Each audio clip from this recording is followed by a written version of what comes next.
And it looked like I was getting noise in the mic, despite the mic being off for a second there. I'm not really sure what that's about, but whatever. Hopefully I'm audible regardless, and everything is working. Hopefully. All I did was push back, and it's doing this again.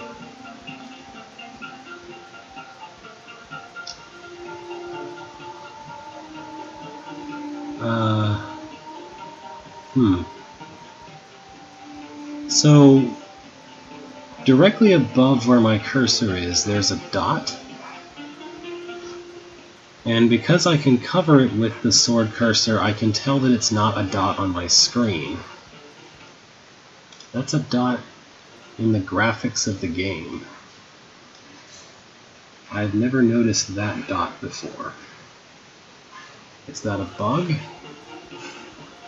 I don't know. Well, whatever. Anyway, last time we kind of very painstakingly finished the letter W. There's not very many left, so I guess I'll do the one hold that starts with Y to start off with. Yggdrasil Hollow by Pygmywubba.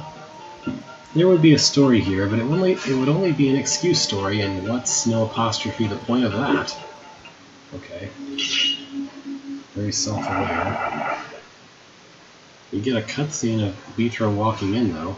Hello. I just got through pointing out that there's a weird pixel in the level select screen that I've never noticed before.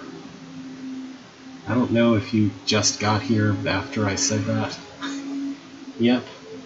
I would have done this hold last week had I not been completely tired and feeling poor. So look between the difficulty slider and the overall slider. Oh, yeah. So directly over where I have the overall slider, there's a random pixel there. It's just a black pixel for no apparent reason. I think it might be a bug. I don't know why this is bothering me so much, but whatever. Anyway, let's just continue. So Vithra walks across some trapdoors. That's our story. Yeah? Alright, beta tester, Red 13.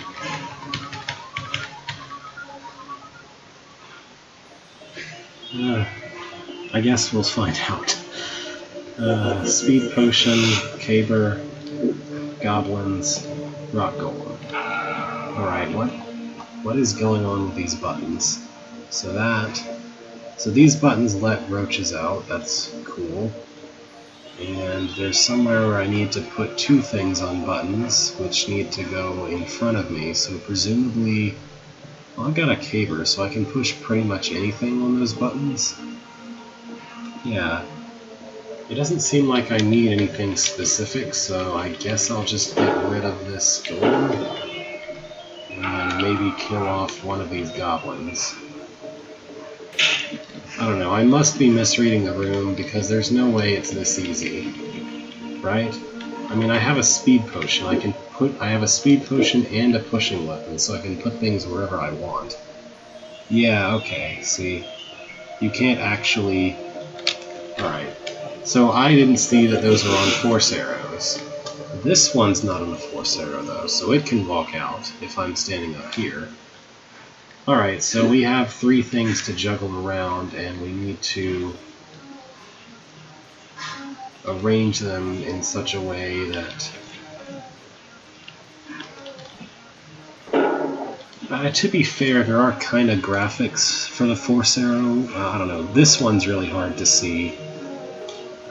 I don't know, I feel like some of them I could see if I were really looking. Anyway, so my current hypothesis is push both goblins into the button area and then trap them there with the golem pile. So for that, I need...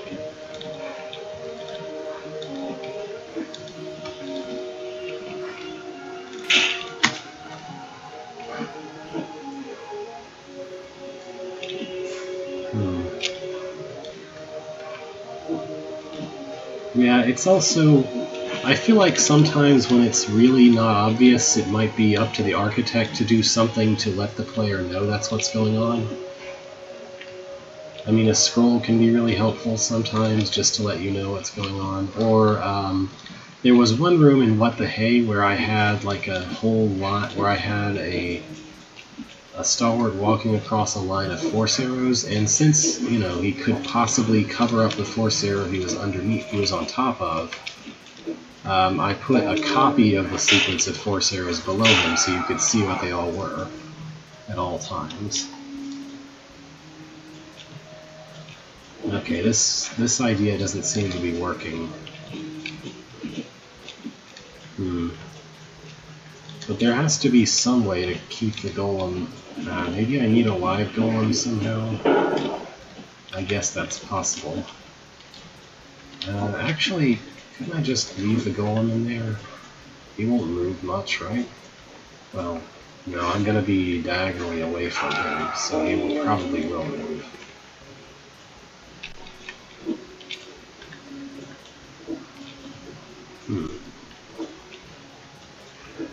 I probably need Goblin on the inside, Golem on the outside, and that way the Golem will be trying to move in my direction, where he can't move. And I have to do that 3 times.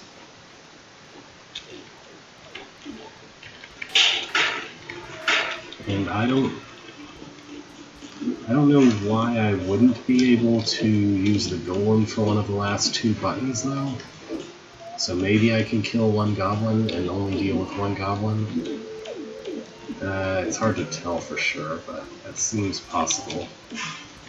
On the other hand, if I do 2 of these buttons using a golem and a goblin, then I can always do the 3rd one with a golem pile, and then not have to worry about it. So I guess I'll leave all 3 alive for now.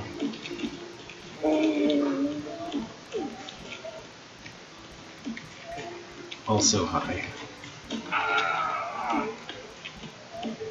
This is such a pain with all 3 alive.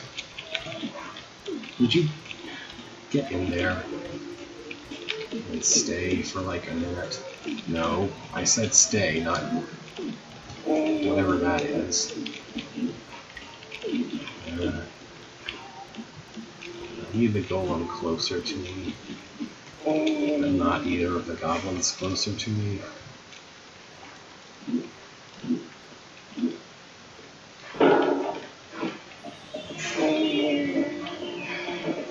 Stay in the box, please. No, stay in the box, not walk out of the box.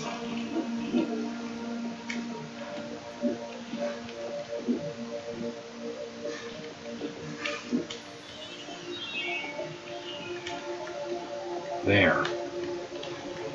1 down. I only have to do that once more, I guess. Depending. Get out here.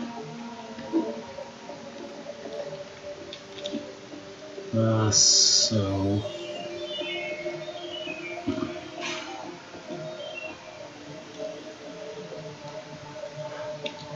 Actually, I think I could probably put a live golem in the west box and be fine, because he'll be trying to go southwest, and he can't do that from that position. Alright. And now the golem's body by itself can go in the final box, unless I've misunderstood something.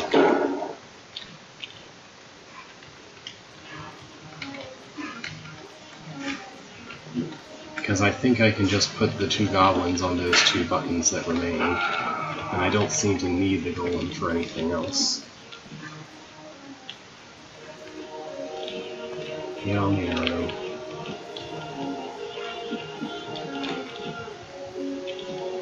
I probably don't need to push these guys onto the arrow like this, but I wanted to make absolutely sure they get in there. That might have been a mistake. Okay, whatever. You can follow me in then.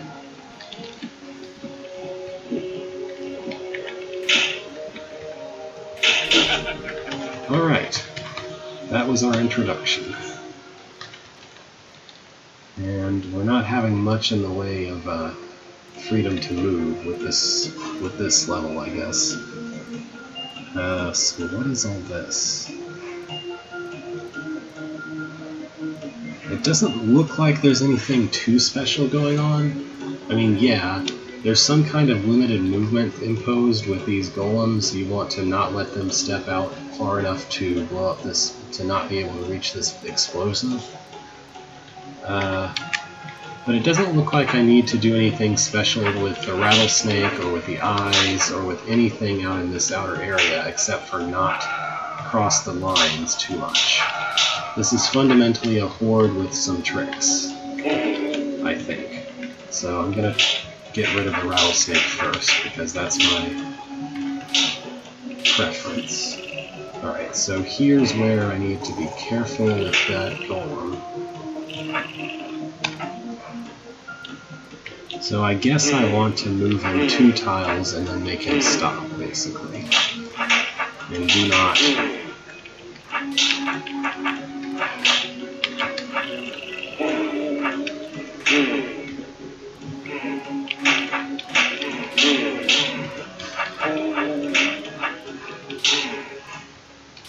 There we go. So I'm not sure how to deal with that guy being to the north of me. Maybe I need to go back before things happened and pull him south to begin with, so that he'll be able to move north.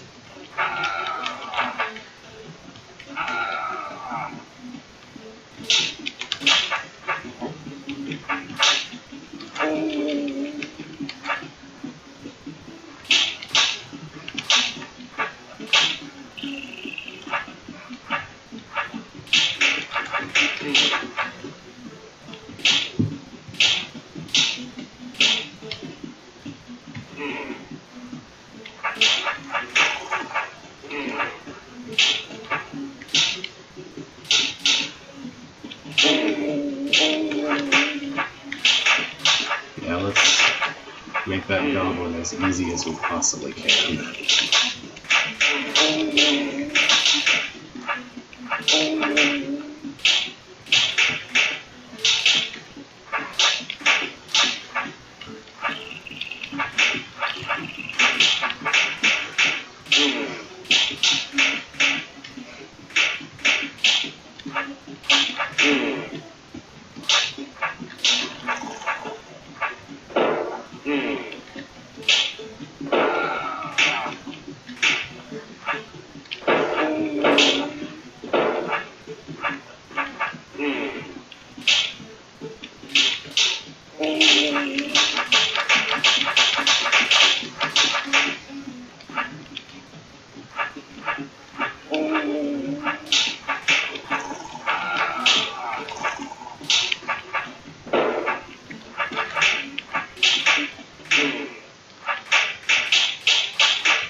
Oh, oops, need to be careful. There we go.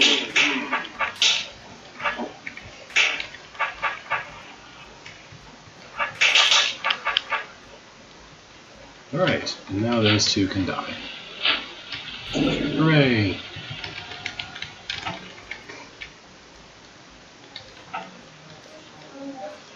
Okay, what do we have here?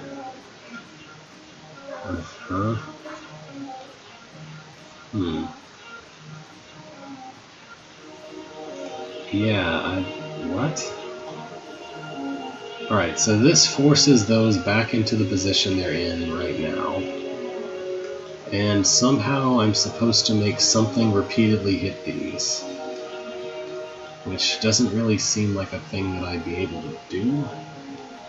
I guess if I had both Gentrii kind of aligned eastward, so that their heads were in this column with these 2 buttons, and so that they could not move to the east, then they might jiggle up and down.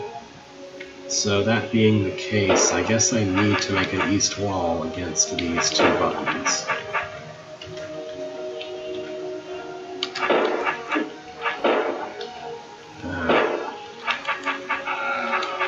I turned my sword once too early.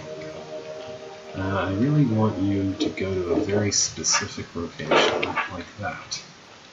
I have one less golem than I would like to make a full eastward wall, but I guess we'll have to make do. Alright. Now let's find out if it's physically possible to arrange these the way I'm imagining. Possibly not. This would be much easier if there was a door I could pin one of these with, to be absolutely sure it couldn't move east without really any help. So this is the idea, except that I don't want... I may need to bring both over here before I do that, because I need them to be unable to move far enough north-south to get caught on their chain and be unable to move north-south anymore. Oh boy.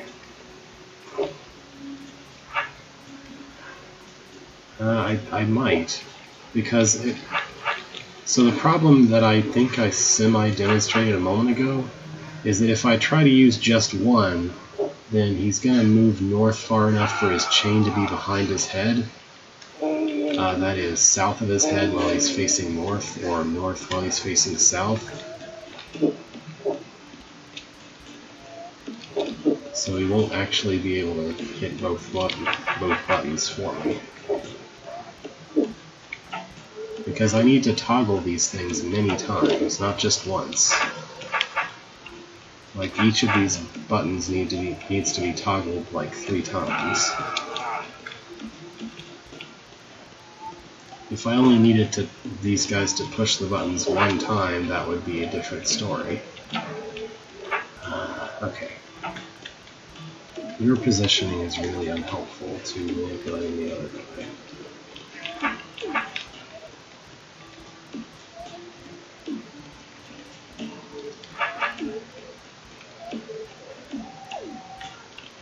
Maybe this will be better.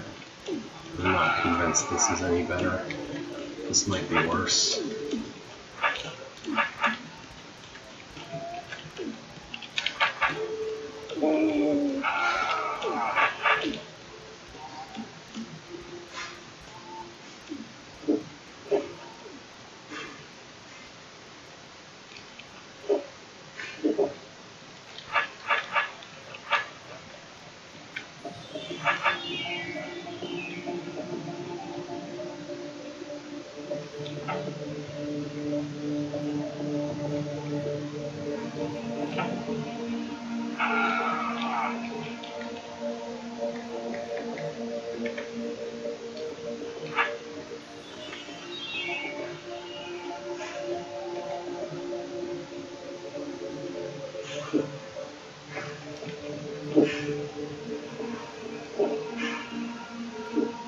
That might work.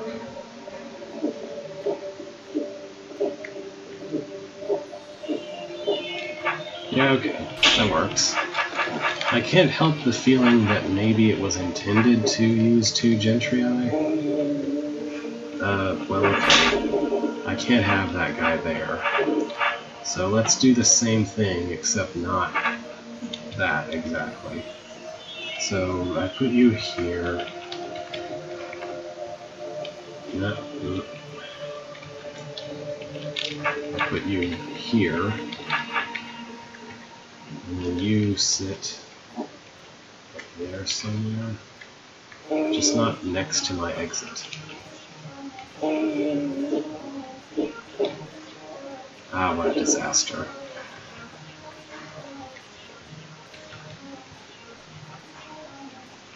I need to not go too far south.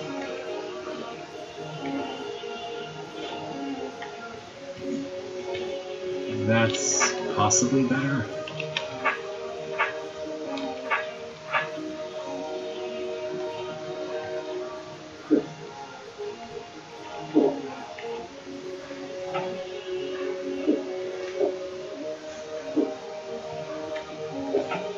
Okay, there. Now he won't immediately kill me, which is good enough. Don't wander too far south.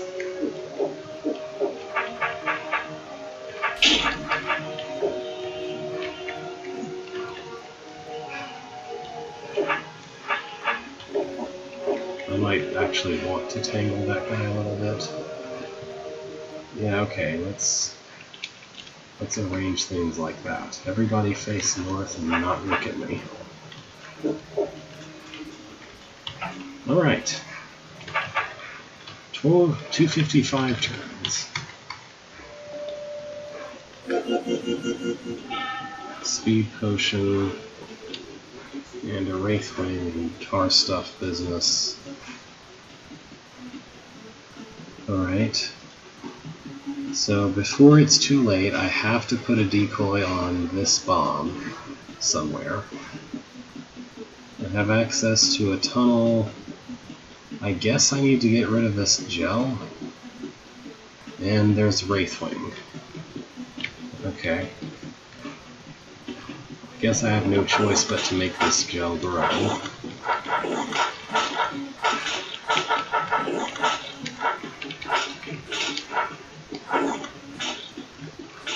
That's bad. I can't... If there's a part of the gel I can't cut, then I want it to stay attached to the mother. I don't know how to strategically grow gel. That's bad. I want there to not be like this lip. Also, I'm guessing something bad happens, yeah, if I step on this. It's not so much me that needs to not step on it as it is the gel.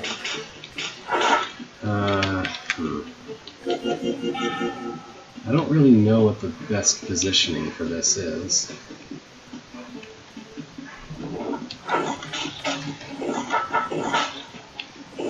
So I don't want that. Maybe try to pull him down a tile. Oh. No, don't. Ah.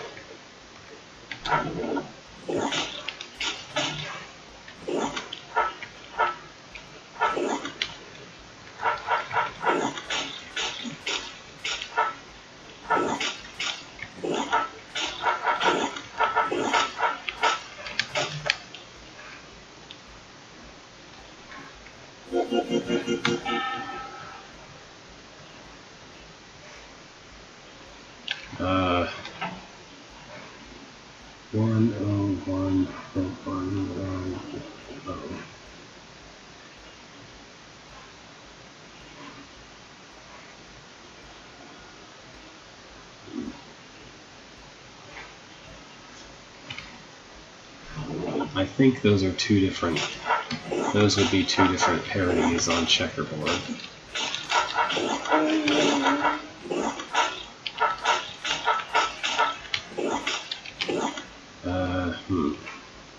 So we don't want to do that, so maybe do this. Actually, that might be okay. So let's try that.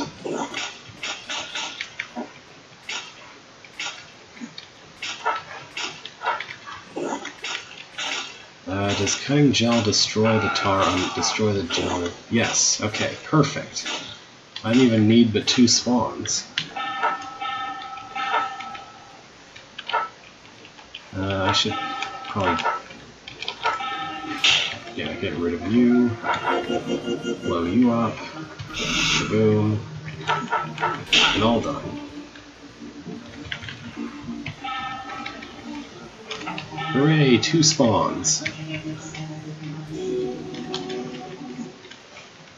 And that's the first level. Oh, except for this room.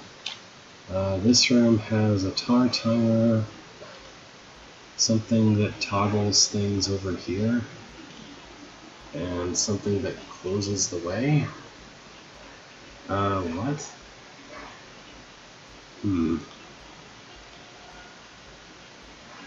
There's a tunnel back. So what is the idea here?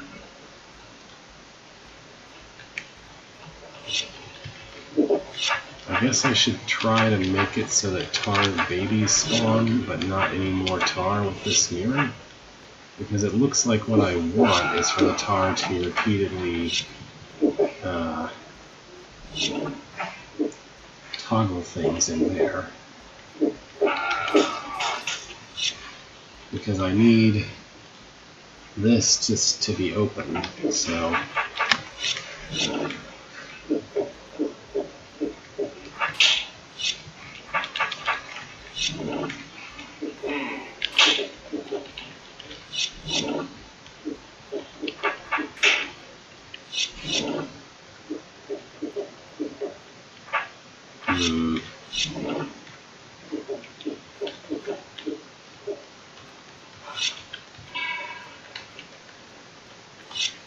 yeah,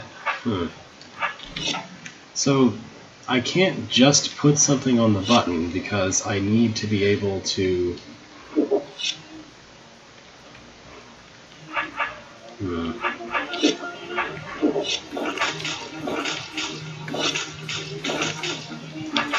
going to give myself a lot of time to think through this. So I could kill tar babies if they landed on these spikes. Or, not if they landed, but tar babies that walked onto these spikes and didn't get beyond them would die. So let me make a little test here. If I'm standing way over here, they can slide past that.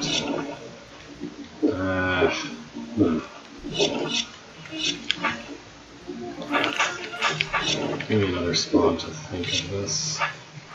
So maybe I could manipulate their movement so that they can't slide past or something. Because there's no way I can do this with tar itself. It has to be done with babies. And I have to be way down there when they're spawning.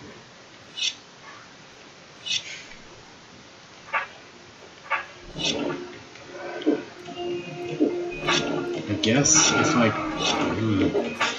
if I could arrange it a little better. Like what I had before, they were coming in a bit more delayed of a fashion. But I don't think I have the control that I would need to arrange that. Yeah, that spawns too many. I need another mirror to do things right here. Well, hang on.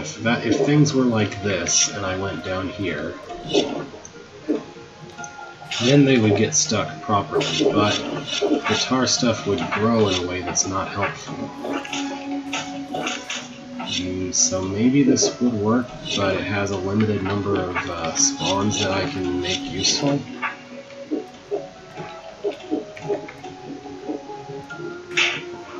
Yeah, that delay almost feels intended, though. The length of the delay that I had.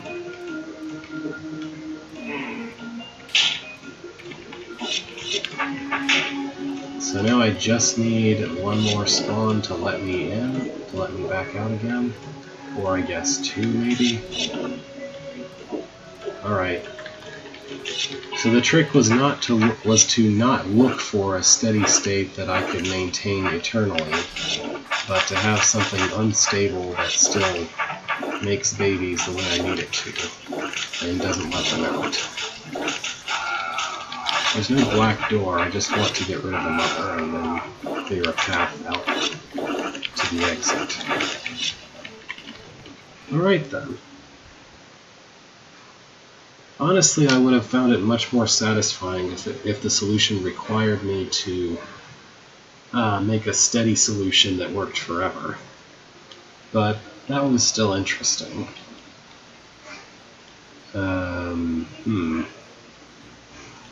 Well, this looks like some manner of pain.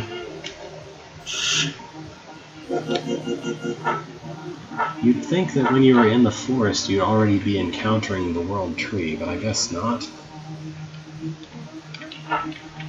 You have to leave the forest to reach the World Tree. You have to go up the mountain after going through the forest.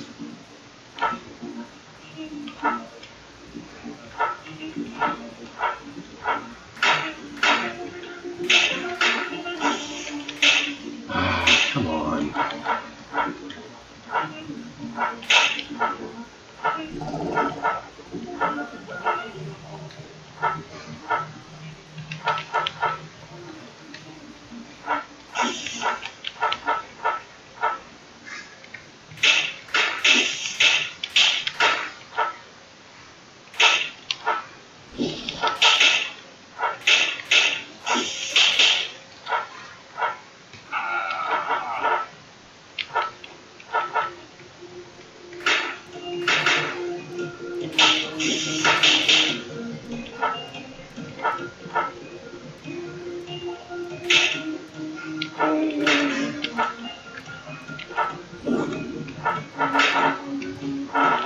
Maybe I should go to the north one first. I don't know that that really should make any difference, but...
So I can basically solve the room, but it's not fast enough for this really, really tight timer.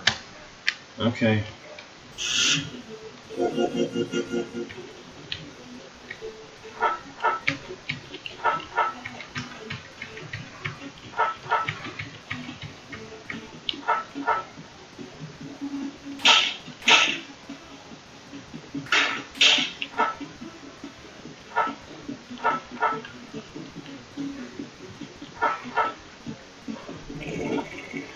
I feel like making squares has to be about as efficient as you can get. The problem being the thing that I'm trying to do on this excessively tight timer requires me to face a different direction from where I am in the square, no matter what. Okay. Just barely enough time if you do it really efficiently. Maybe there is no efficiency to that, and it's not really about that. It's just about facing the right way at the right time. Arrow disarm token. Okay. Here we have another wonderful timer. Except that that gel is never going to reach that timer? I mean, it will spawn a gel baby, but unless I'm standing directly south of it, that won't matter. Weird. It looks like I need to make the roach go here so that I can eventually kill it with a decoy. So that bit of movement is forced. After that, I'm supposed to press these buttons in a sequence. So I guess I'll start that one.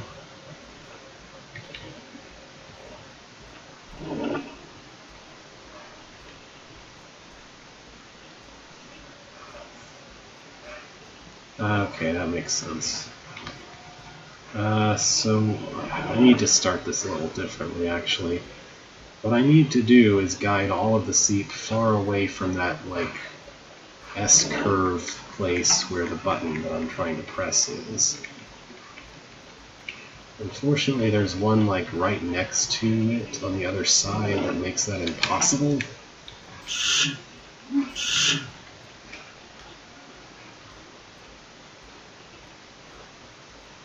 I really like it if that guy could be in a different place before I begin to push all the buttons part of the room.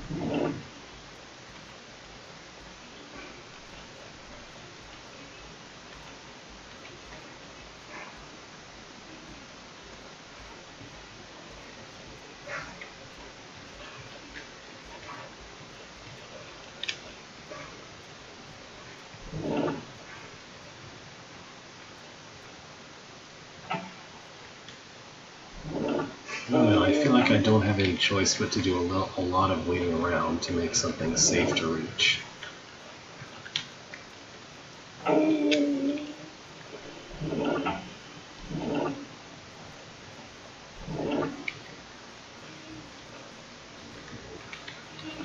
Like, I really need them all bunched up into one place as much as possible first. And then I need to make sure that place is really far away from where I'm trying to go. In seep distance, that is.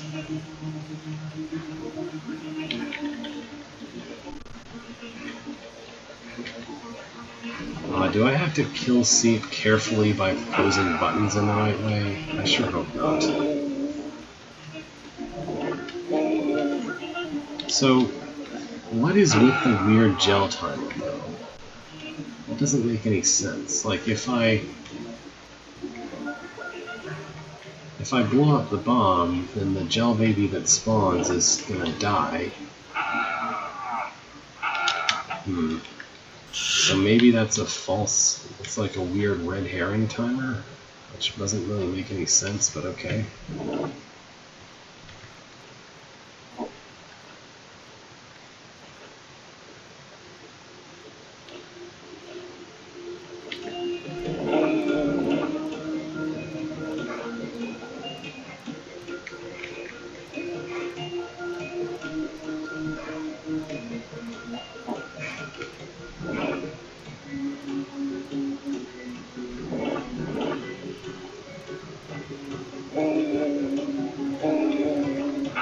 All I'm trying to do right now is make it possible for me to hit the very first button.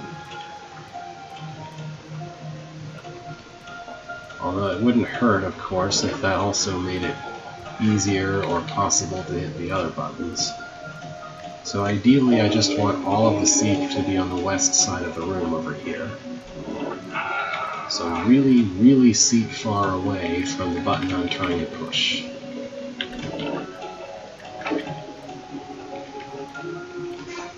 Alright, next I need to push that one. Enjoy.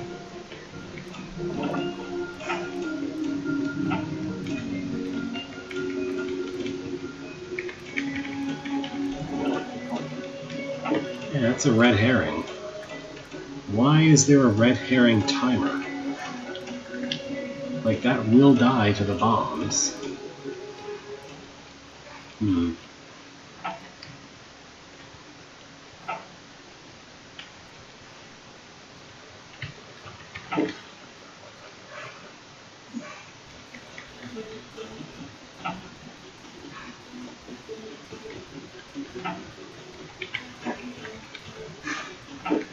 Okay, I pushed all the buttons. Ah, okay, maybe it won't die to the bombs. In which case I have no idea how I'm supposed to survive this seep without a good amount of time to guide it around.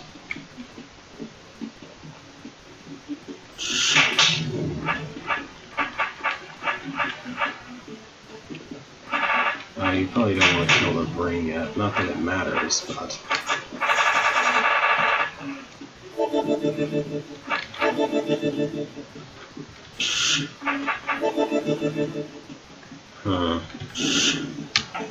Yeah, there's no way that I can survive pushing the first button without at least waiting a while for all the seep to gather into one place. Like, there's no way I can survive pushing the button. So, what is this... Like, how is this supposed to work?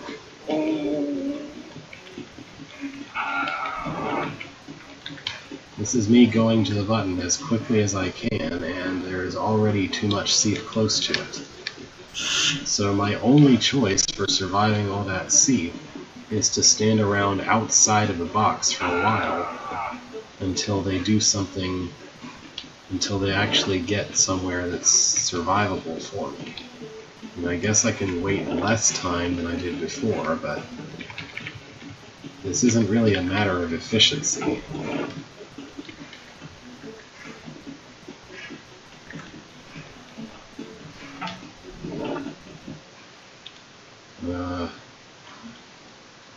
No, that's the second one. But I'd still like them all to be northward.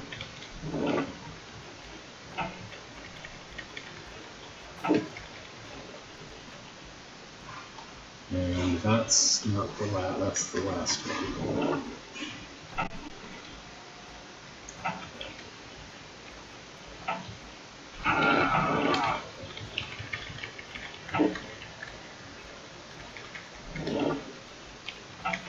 It's hard not to feel that the timer kind of ruins this room a little bit.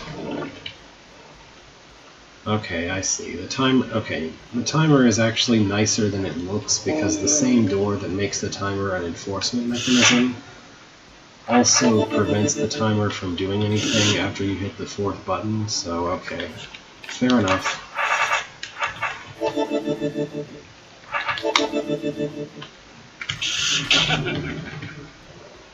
I was thinking that I needed to make it all the way to the decoy before the timer stopped mattering, but...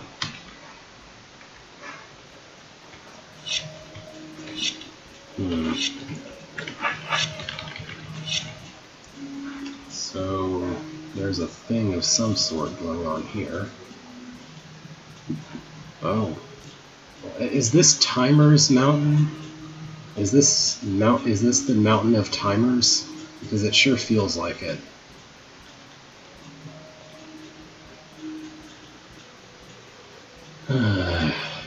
What is this mechanism? That gives you a stick. This gives you back a sword. This is some weird toggling mechanism. I don't know. There's a bunch of powder kegs in existence that you can push and blow up, I guess.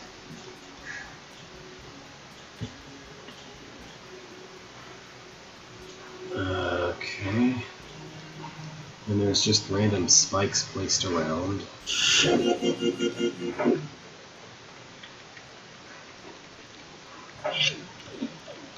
So I think the idea is that I need to not let the adder grow any whatsoever so that he can activate that weird toggle mechanism.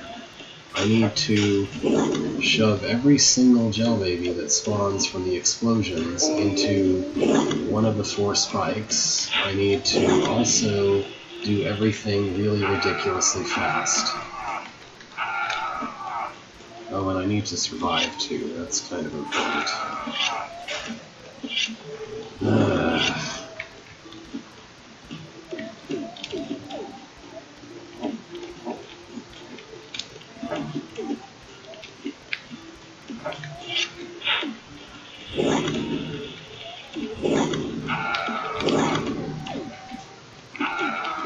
The problem with making a Briar timer over Pit is that I have absolutely no idea how much time I have, because I can't calculate that on the fly.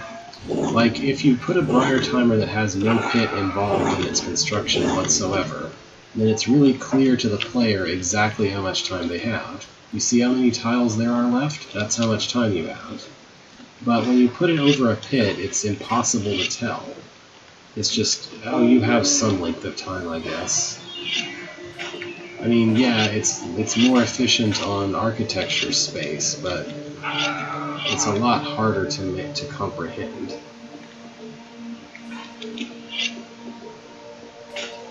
Stop eating the gel babies. Just stop. Stop.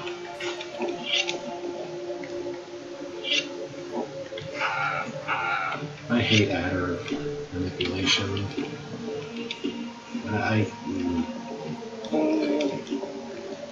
Like, give me a means to make the snake shorter before he reaches the area, and that would be fine, but like...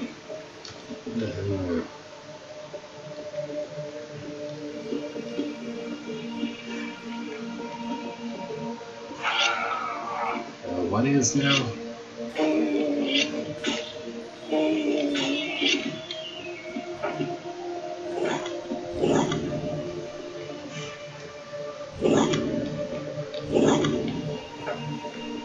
What is it that's poor usage?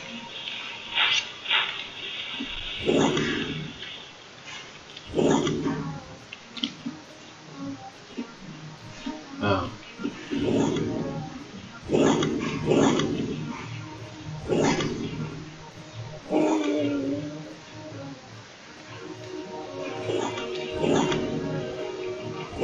Like,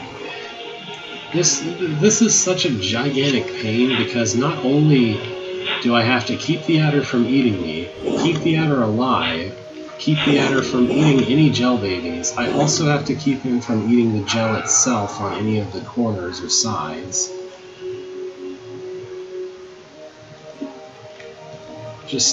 And the positioning of these spikes is also really rude, because it's not easy to push things into them, and there's no way to lure things into them. You could very easily have set up this room in a way where you could just lure some gel babies onto the spikes.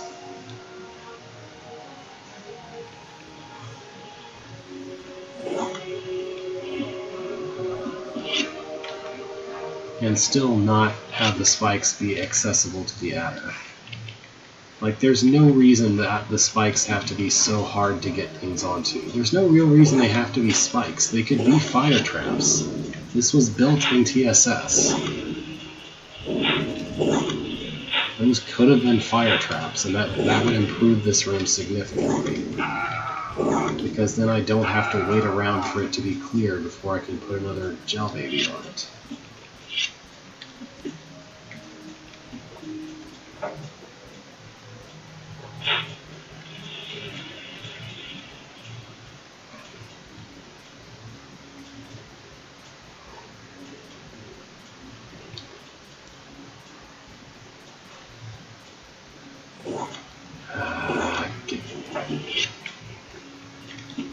Just every single thing. If this was tar or mud, this would actually be better, because then the adder wouldn't be able to eat every single thing.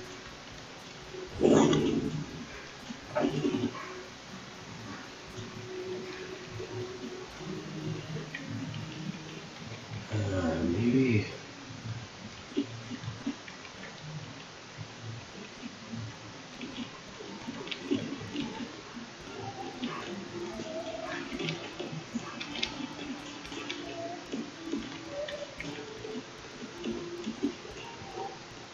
No, I needed you to go east. Why won't you go the direction I need you to go? I mean, eventually I have to uncork a keg, but that would at least help a little bit in making this moderately less painful than it is.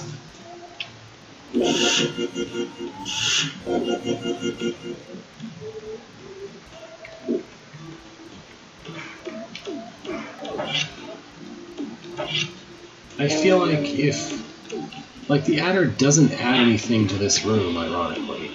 All it does is contribute to being a giant pain. All it contributes is being a giant pain all by itself that makes the room less bearable than it should be. Like, fundamentally, the spikes and the blowing up the powder kegs to cut the tar stuff, that was good enough. The adder was not necessary. And making the player not kill the adder was not necessary, or not feed the adder was really not necessary.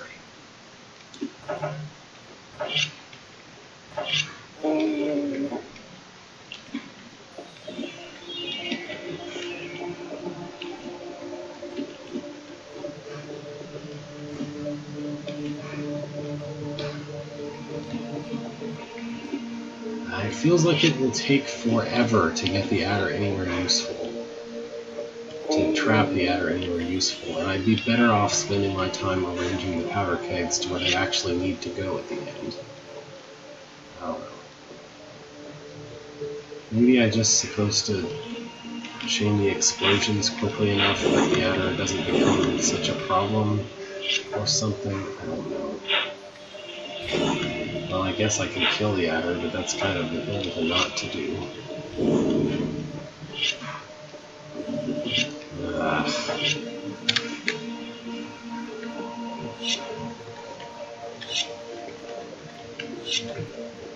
Let's make this less annoying to start.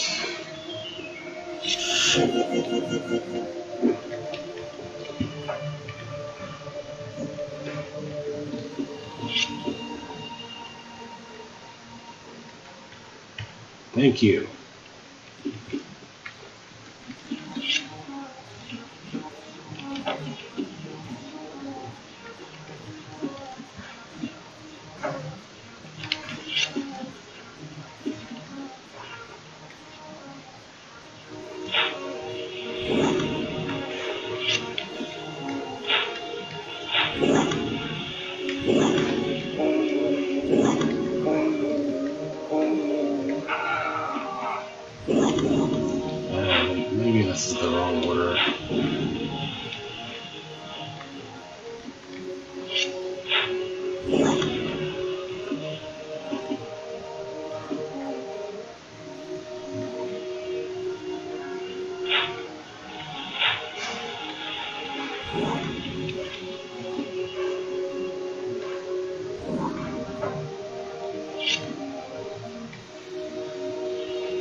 It is impossible to push something in there unless it's the only one.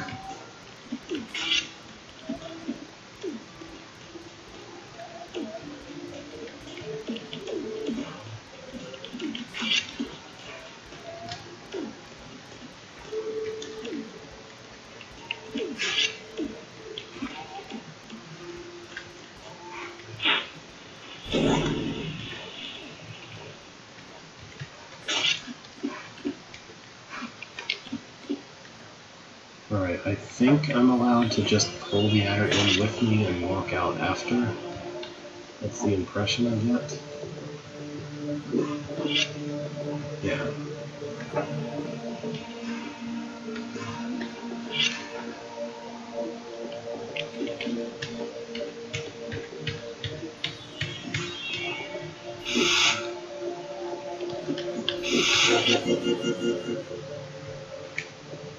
And I guess this kills that.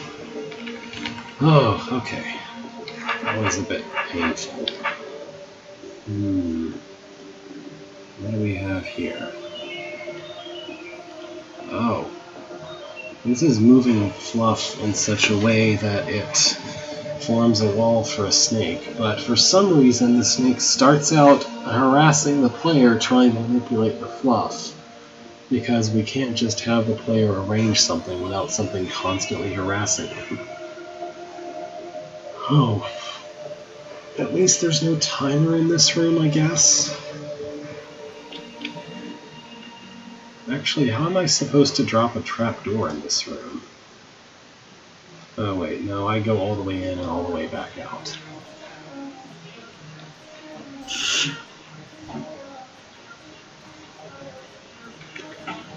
Alright, so, like, why is the snake not in its own compartment where I can release it after I'm finished manipulating the fluffs?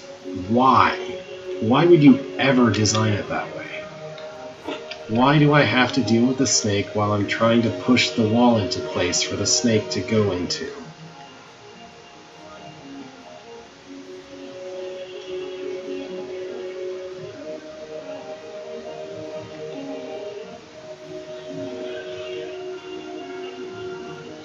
Like,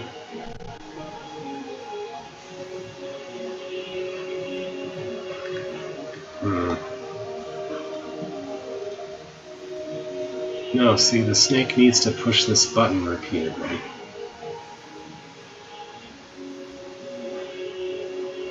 The only way to solve this room is that the snake is repeatedly pressing this button. So I need to basically make a wall around the snake so that he'll go in a circle and push this button over and over.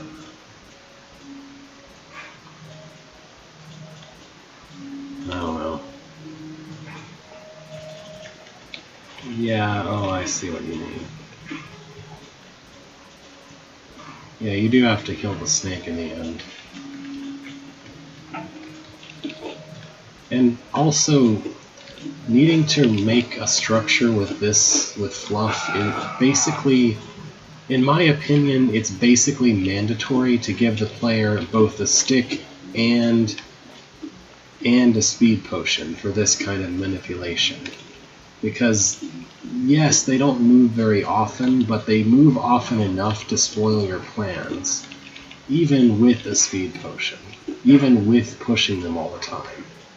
No matter what, you're always asking the player to move at least 4 things at a time into place.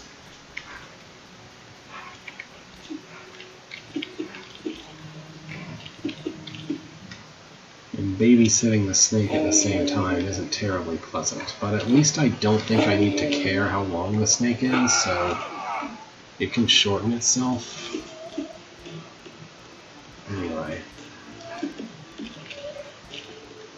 You need the speed potion so that something like this happens less often, where you're just trying to push things into a shape and they constantly decide to move out of that shape before you're finished pushing them into the shape.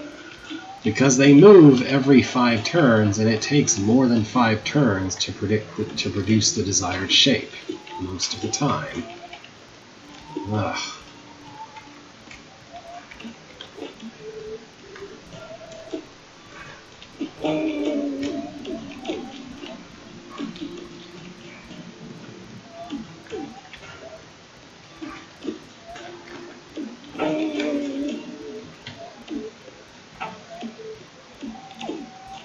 It depends, honestly, it depends on their move order, whether they're going to converge nicely or not. A lot of the time, if they're in the wrong shape or move order, and like, a lot of the time, if they're already in a bad shape, then they're never going to stop being in a bad shape unless you force them out of it by, like, an obstacle or by pushing. Hey, wait a minute.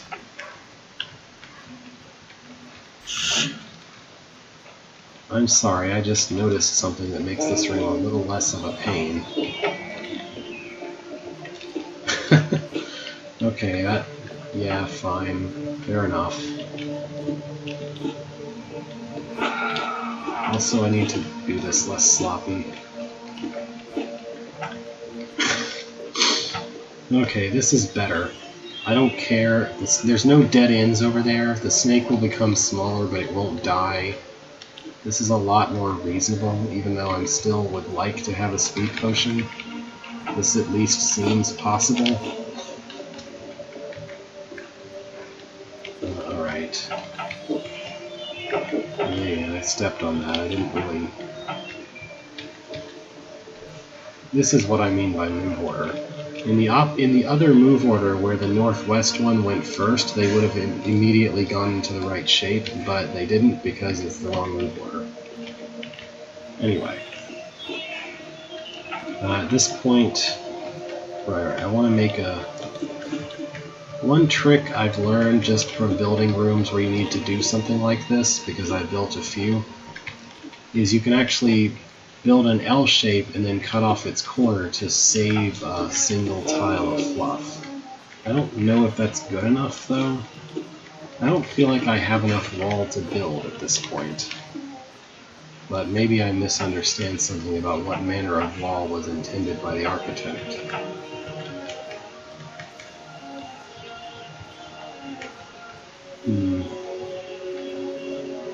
Yeah, I don't know. This doesn't seem very likely to work like this.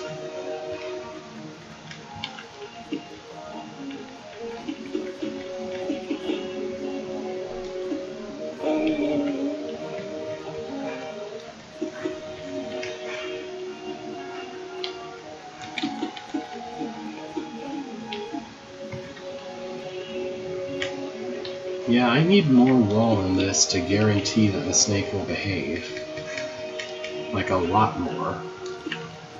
And I guess I don't need that tile there, but...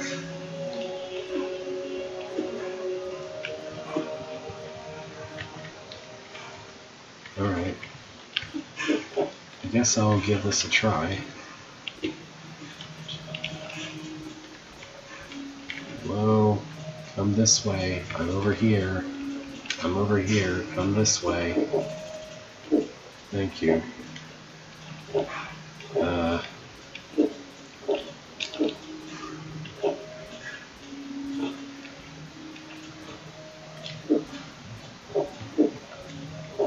Okay, I guess this is what you had in mind.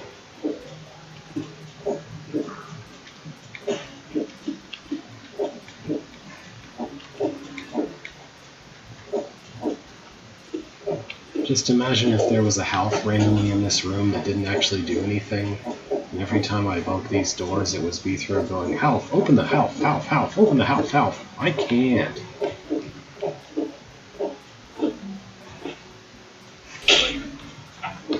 Okay. Anyway. That was a lot less painful than it looked initially. I guess you could argue it's a trick that you're supposed to make the place where the snake is trapped to get it out of yourself.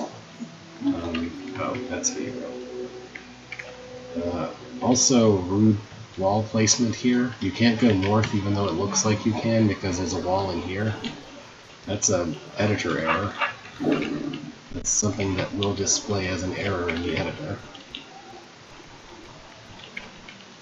I might make this the last one for this hold, just because I guess I've been playing this hold for an hour. It must be pretty good.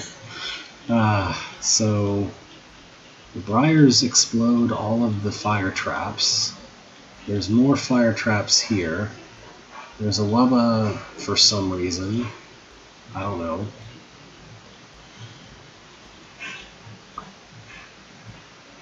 There's a horde happening in this room. I don't know. How do I kill anything here? So if I walk in the center and these open and the Wubba dies, why do I care? If I kill this, then these open and that's what I want to happen. So I need to hold this button and... So I need to hold this button somehow.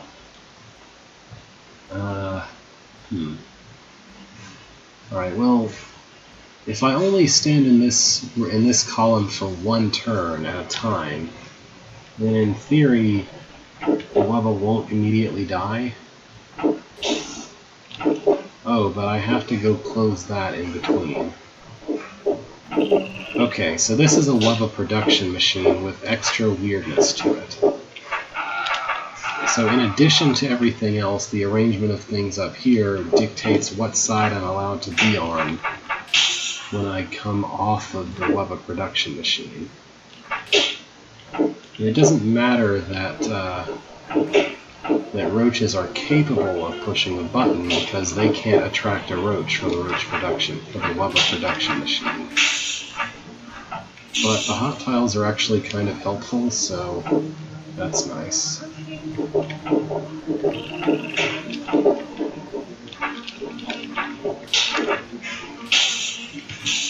So this is mainly a do a thing while a horde bugs you type room. It's just that the thing you have to do is kind of obtuse to look at. I mean, unless there's a trick after this that I'm missing, but it doesn't look like there is.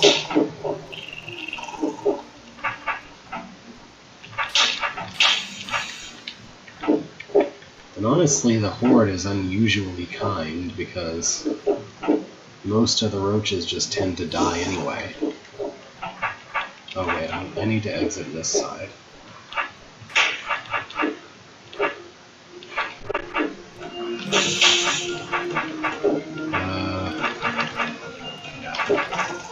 Oh, what? How do I go through here without losing... Does this open that? No? I think I need maybe a roach to be in the way of that lava. Can I put a roach in the way? How? Well, the doors have to be open for me to go through this place. I guess this is that trick I was wondering about. How do I actually keep this here while I'm trying to go north?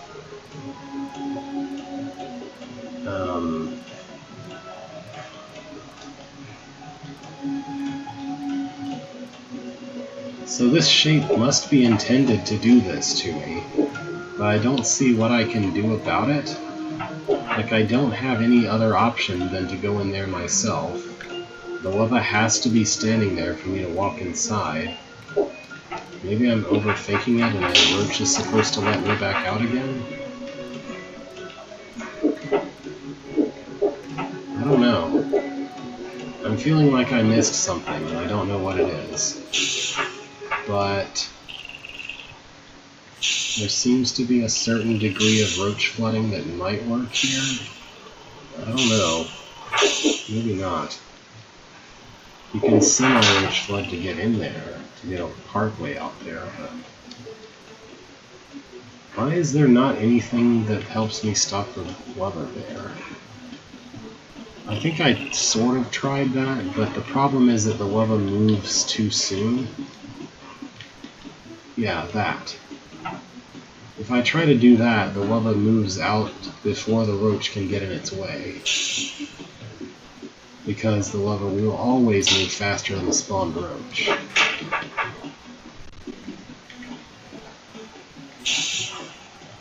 And this hot tiles make sure I can't really put roaches in the way very effectively. So what if I just make a ton of roaches and see what happens?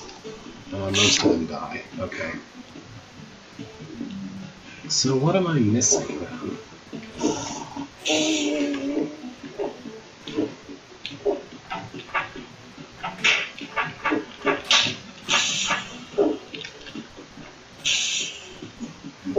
There has to be some way to put something on the button that lets me back out.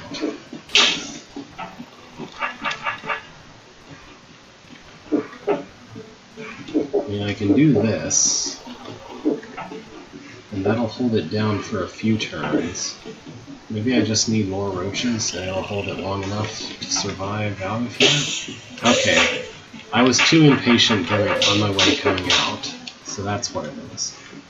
The plate that the eye was on opens a bunch of things and basically makes it possible to finish the room. That's why I envisioned that as my goal. With the problem being that, of course, it doesn't open the door that you need to use to get into it, so the level is closing it.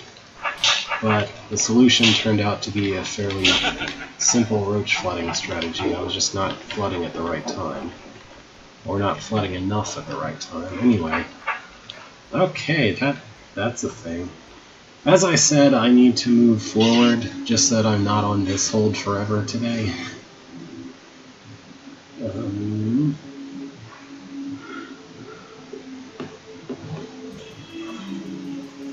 So that's why, and we move on to Z, Zealot's Trials, plural, by Ontropic, the last hold of, in alphabetical order, though, in which Beethro gets kidnapped and forced to complete a few ridiculously evil challenges. Only a few. Yeah, I'm surprised there's not a lot of holds that start with the word U, Y-O-U, because that would be pretty obvious in a way. Beethro woke up. What started out as yet another contract to clear out yet another dungeon ended up taking a turn for much worse when suddenly he got knocked out cold in the middle of negotiations. Now he finds himself in the middle of a symmetrical comma splice. No, not comma. Whatever, but mostly empty room in an unknown place with 4 weird imperial-looking citizens staring at him.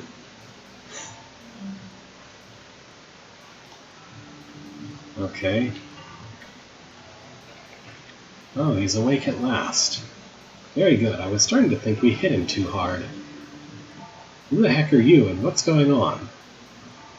We are your captors. There is nothing more you need to know about us, and we need you to clear out a few mini-dungeons we have designed. We like to call them trials. Consider them an unorthodox test of your abilities. Now that I think of it, you look like nutjobs from the Empire. Why should I do what you need me to do at all? Well, there is a generous reward if you succeed. Tell me more. The reward is your life. Huh? Well, if you fail, you'll be eaten by monsters. I think that is obvious enough. And if you refuse to do anything at all, then feel free to wander around these rooms, but you'll never get out, because between you and the only exit stands that blue door to the east. If you want to open that door, you'll have to comply. This is completely ridiculous. You're willing to lock yourself in here with me just to see me do your silly tests? How did we even get here if this place is all locked up? You can enter the room on a closed door, silly. And did you even consider that you'll eventually starve if this place remains locked? We don't really mind dying for a cause, and if you would rather see who is going to starve first than take a shot at escaping this place alive, sure, feel free to do nothing then. But note that we've eaten a whole lot of roach burgers before bringing you here. 10,000 move energy. Whatever. The company of monsters is better than sitting here with these weirdos. Let's see what's in these trials they want me to clear out.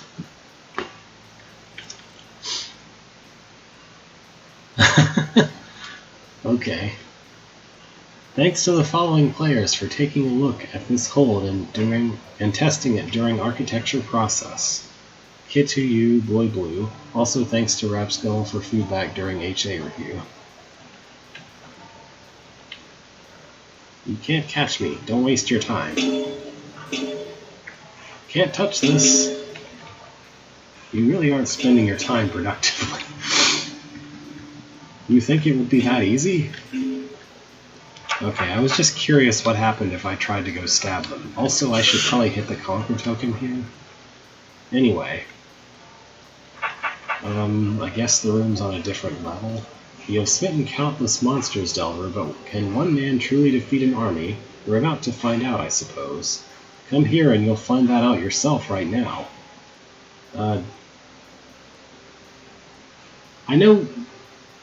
I understand that smitten is intended here to be the past participle form of smite, but the word smitten is also used in a completely different meaning.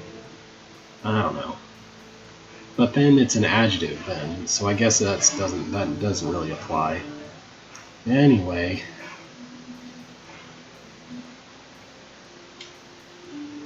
I'm just not sure how you smitten a monster.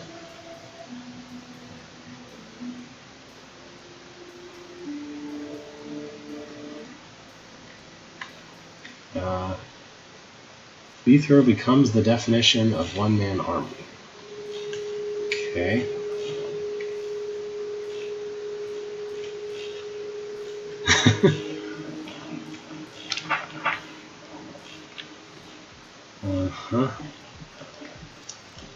The timer is exactly 34 spawn cycles from the time you enter the central chamber, which is at most 10-20 moves. Oh, I didn't. You may want to enter at the start of the cycle to have a few more moves to spare, but it doesn't really matter, and it is possible to outrun timer by a lot with good strategy. Okay, what's the other one say? Loosely inspired by Malcolm, Brock, and Dave, Death by Goblins, Level 2, 28 North. Yes, you read that right. Okay then. Anyway, I've never played that particular room, at least I don't think I have.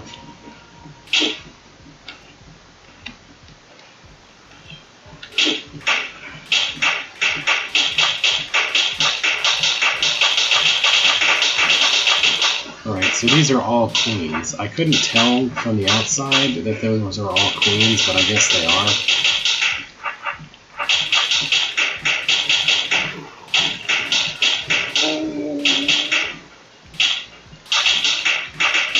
So this is not completely unlike a Larry Merc type of room, or an especially bad version of a war room.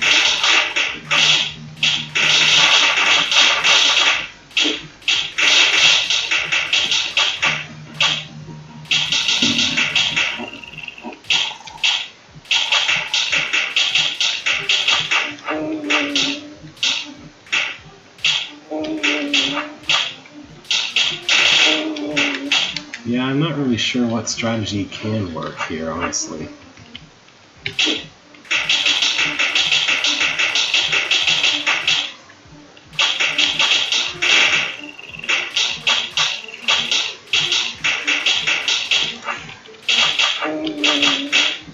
Because it seems like no matter what, you're going to reach a situation where there's roaches behind you.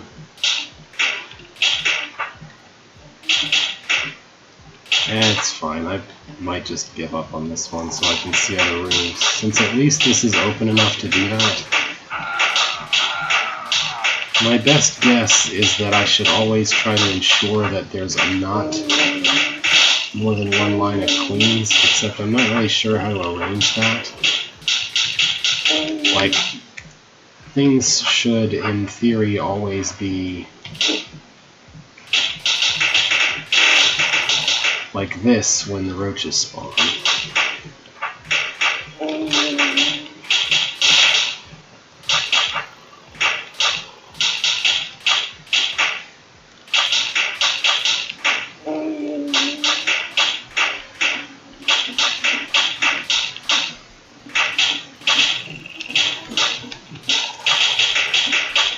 Yeah, I don't know. I just want to look around. Oh, constructs. Oh boy. Clear the room while leaving the mud blob untouched.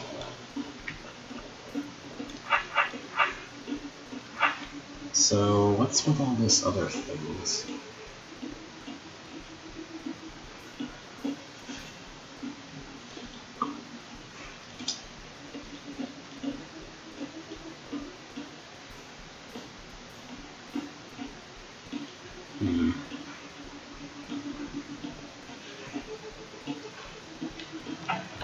So it seems like I need to do this, after which my first goal is probably to go push those fire traps into existence, maybe?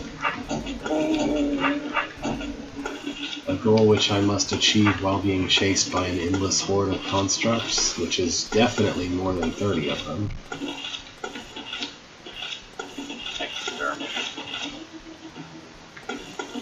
Yeah, there's no way I can ever push any of these orbs. Oh yeah, I forgot about that. I saw them, but I did forget them for a minute. That might help a little in surviving the horde. But not while a brain is directing them.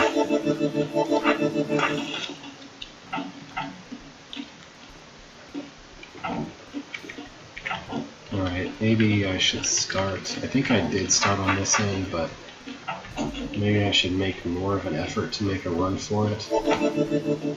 I need to be past where the brain is.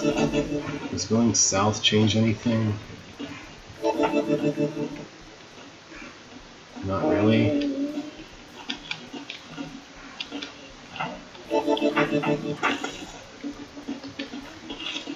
Alright, that's probably better.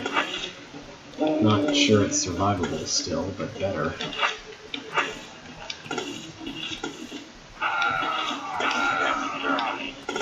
Badly timed exterminate.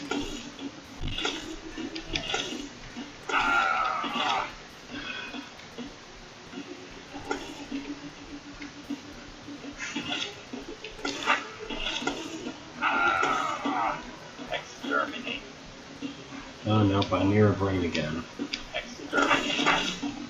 No,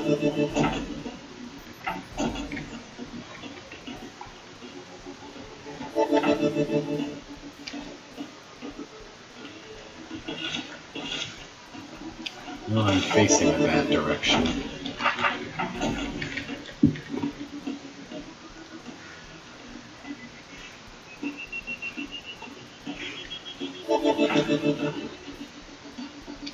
I went around the other way after turning my sword this way. I don't know why.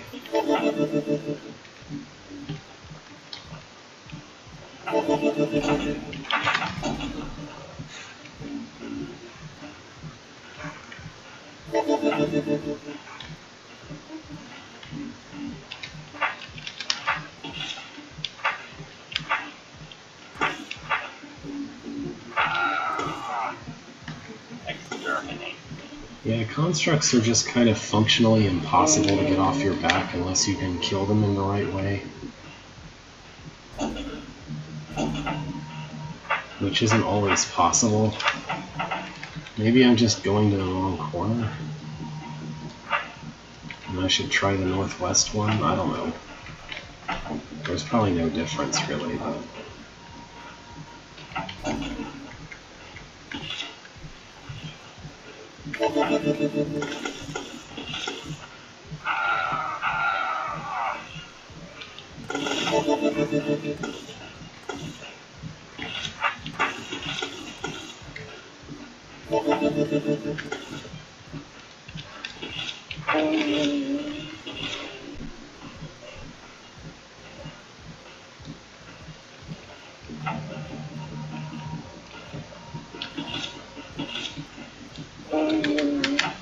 I had better luck with the other corner.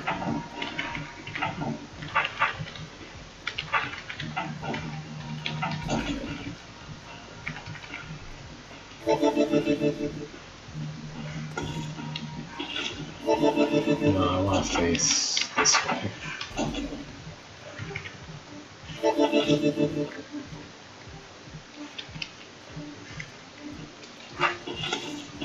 Exterminate.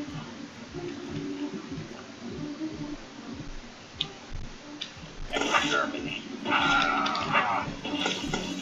Exterminate.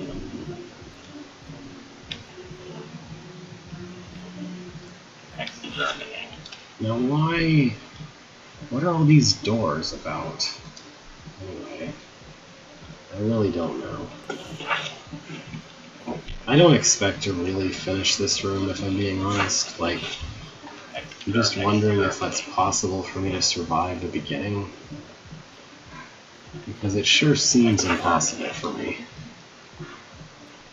Yeah, I noticed that. I knew that before I started, but I was talking about the doors on the sides. The weird doors in the north and south with all those arrows. Those seem odd.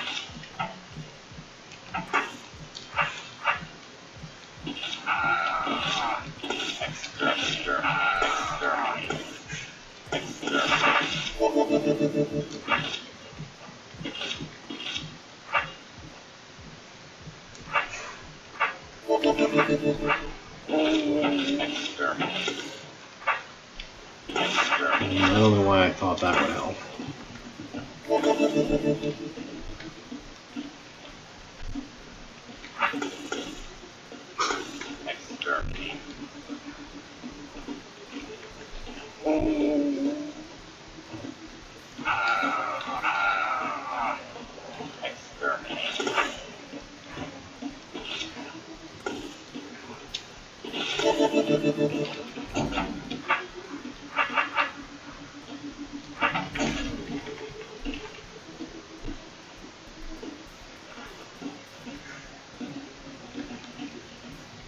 Oh, that's why stabbing in mud matters. Okay.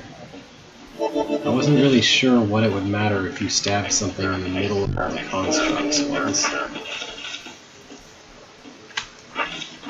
Alright, it's physically possible to get to a point where you're not completely instantly dead. Does this destroy this brain? Okay.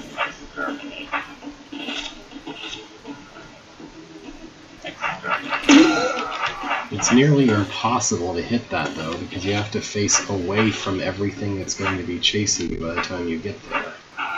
So I'm not really sure how that's meant to work.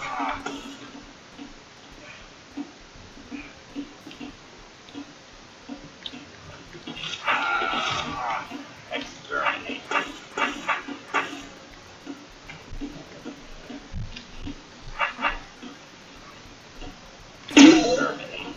Yeah, by the time I can hit that orb, Exterminate. by the time I could hit that orb, there's definitely something behind me, no matter what I do. Exterminate. And here, there's going to be something clogging the pipeline, no matter what. Exterminate. Yeah, maybe not.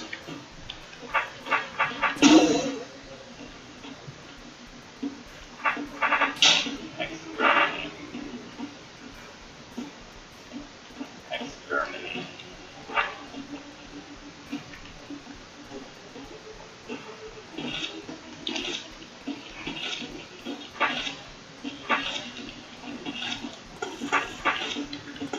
Exterminate. Exterminate. Trying to lure these guys anywhere is an exercise in constantly being surrounded and needing to beat them up. Exterminate. Exterminate. You know what this room would be better with? It would be better with a pickaxe. That would improve this room. Exterminate. Exterminate. But I guess you wouldn't really need to put in the fire traps then. Anyway, this room would be much better with the magic wand that lets you explode things forever. What? Guess these Gentry are meaningless? Oh, okay, you're just not allowed to move these guys, or else every clone dies. What? I must have clicked a clone. Sorry.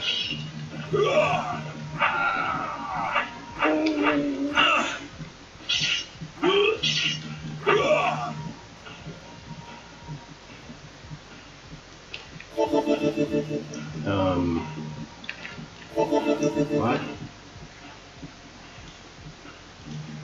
My name is Beacon. Oh.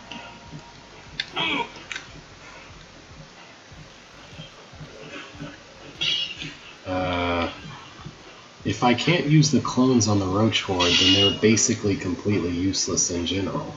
Because that's the only thing I could possibly imagine the clones being useful for here. Like, there is absolutely no way to survive being surrounded by that many roaches and 4 guards.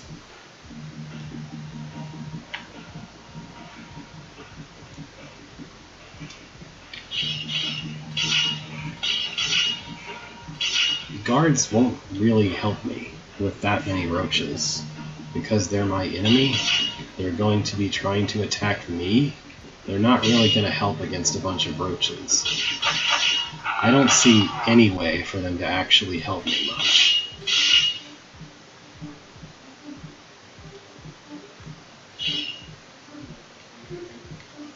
Like, I don't think they're red herrings, but I don't know. I can't conceive ahead of time of any way that they could possibly ever help me whatsoever. That's what I'm trying to say.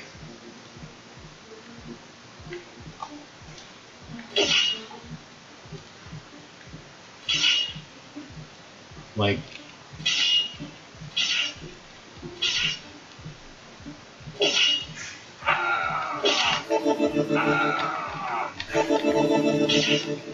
yeah, there is no way for those guards to actually be helpful.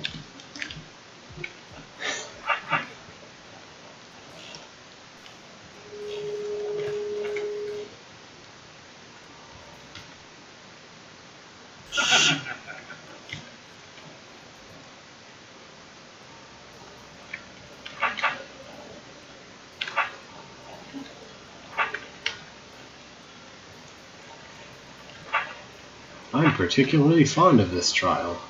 Surely you are familiar with all sorts of ways of killing monsters. But have you ever thought of what it would feel like if you were that monster? If you survive this, it'll surely give you a new perspective on the whole monster smiting thing. If you come here, I can give you a new perspective on whether annoying the Smite Master is a smart idea or not. Too bad Beethro left his ray gun at home. Okay, this room exists for some reason. It's not secret, it's just an optional room you can't enter? Okay. Yeah, there's a room to the north that you probably can't enter either. Yep.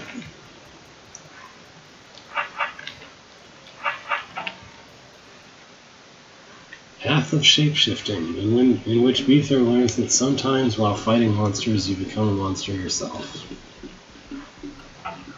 Okay, I don't think I can get to that Tar Mother in time. I wonder if those suspicious looking cubes might help.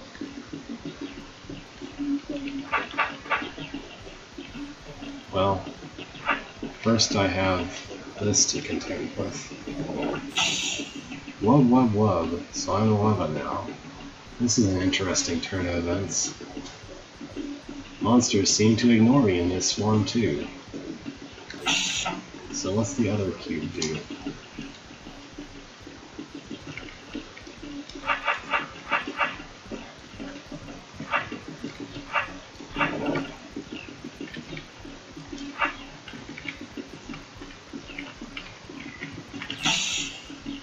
Well, not only I didn't get to this thing in time, but it didn't seem to do anything.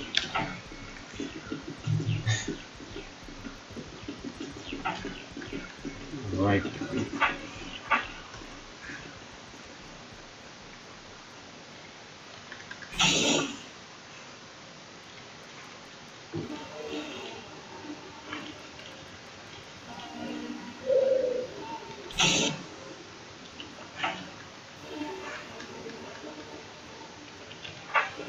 I kinda need to turn some way to not die to goblins. Yeah, I need to turn east to some extent in order to not die to the goblins.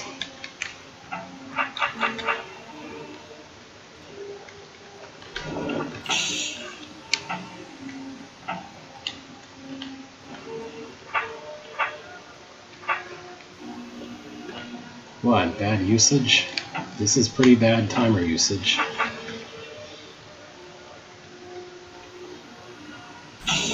Demanding that the player get past goblins in a very specific and precise way.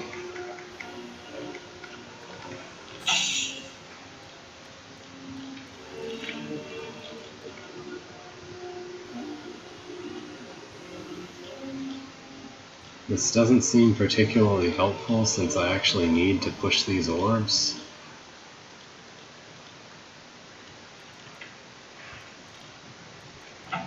And I can't.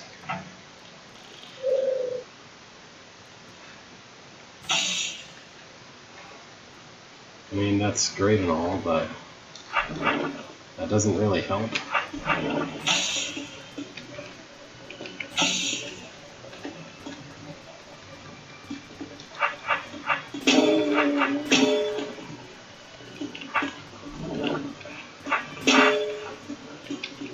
It really doesn't help that I'm starting out facing a really unhelpful direction. So maybe that can be improved on.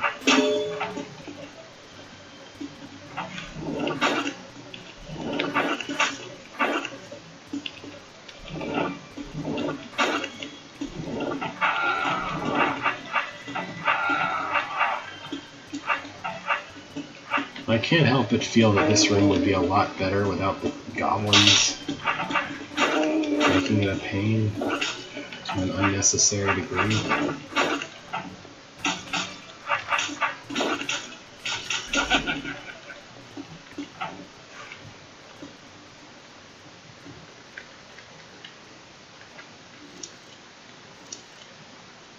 Shape-shifting essence. Important things. 1. Ignored by monsters. Monsters can move perfectly fine on it and nothing happens. Transformation process happens after monsters make their move.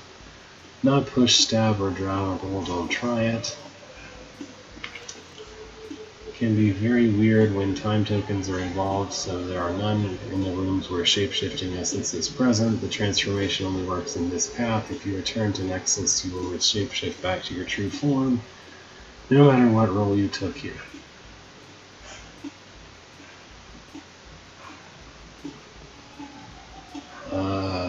How would I ever have gone south in the first place? Worbas can't walk on water. And I have to be able to kill the Tar Mother to go anywhere.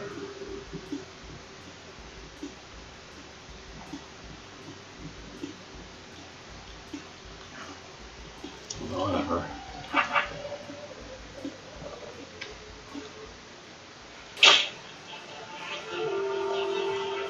That was a forced move. And what is all this? And now the black cube. I just hope I don't get turned into a roach or something. Well, there is only one sure way to find out.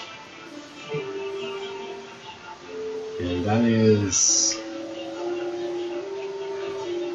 to somehow kill these water skippers.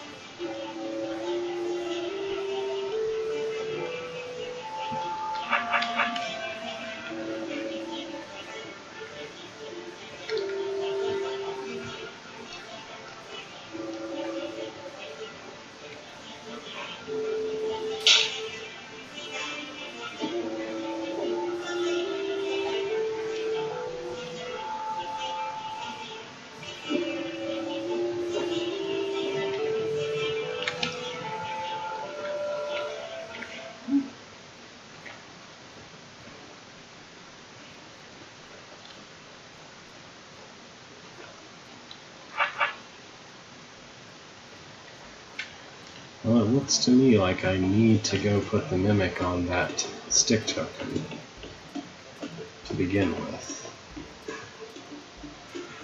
I'm not really sure how to achieve that.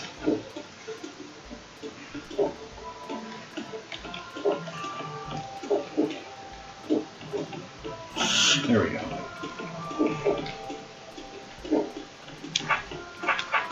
And I guess I should kill these while I have the option.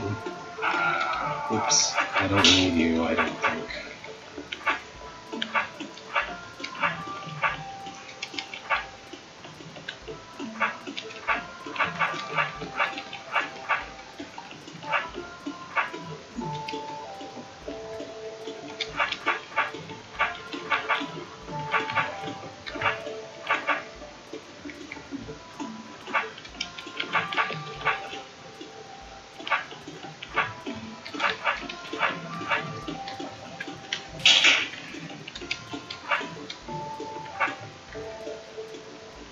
I don't see why not. They're in the way, they're gonna be in the way later.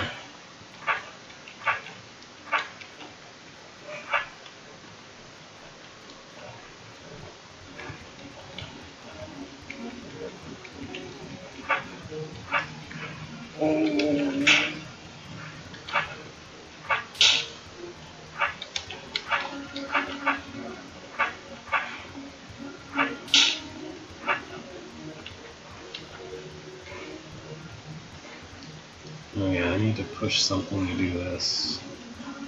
Okay, so this time the Mimic probably has to push that down because there's no way that the water skipper will stay long enough to be useful.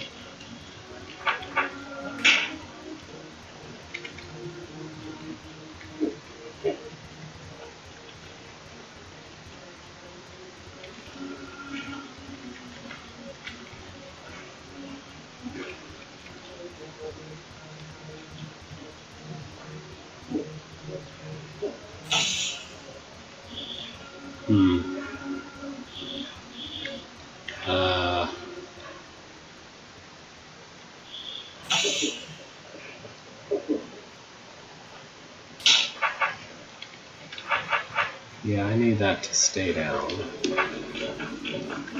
I guess that works.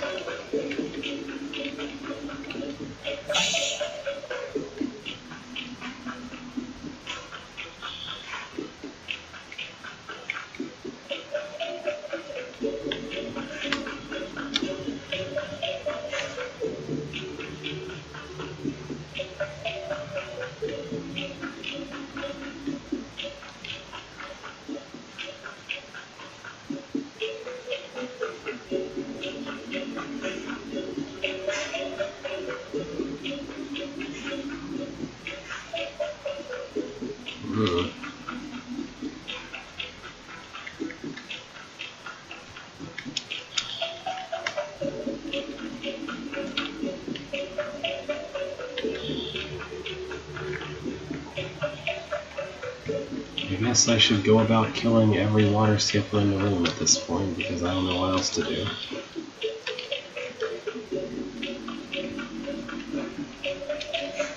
I mean, at some point I need to push the decoy in the southeast area and the mimic in the northeast area, and that'll be it. That'll allow me through the passage the brain is in to also kill off the snakes.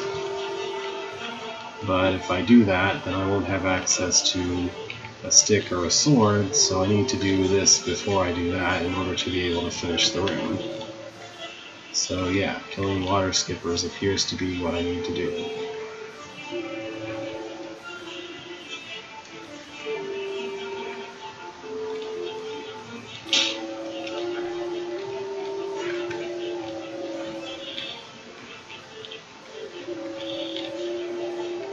Why are they attacking me? How do I not have stealth? I didn't kill anything myself at some point, but hang on. No, they're just there's mysteriously not stealth for this one. Okay. That's weird.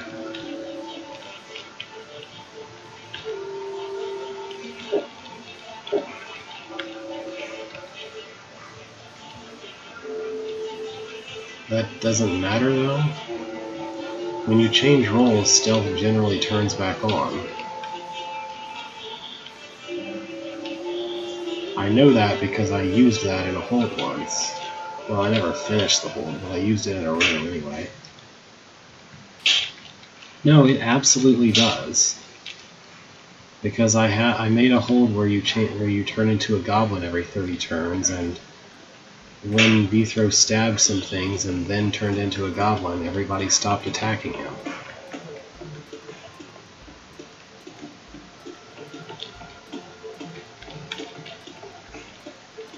So I don't know how I got different results from what you did.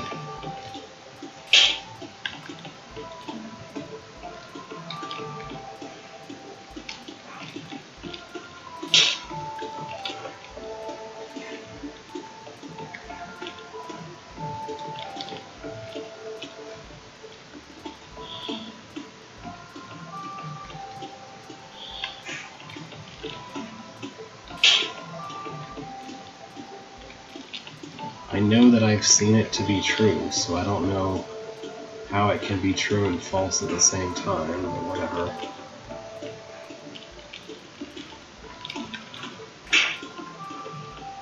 Maybe I'd set the player stealth on myself for some reason.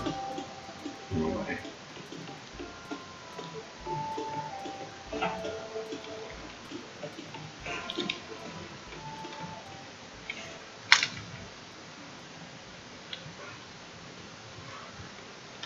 I'm willing to blame my poor memory on misremembering something, but I could have sworn it was the case that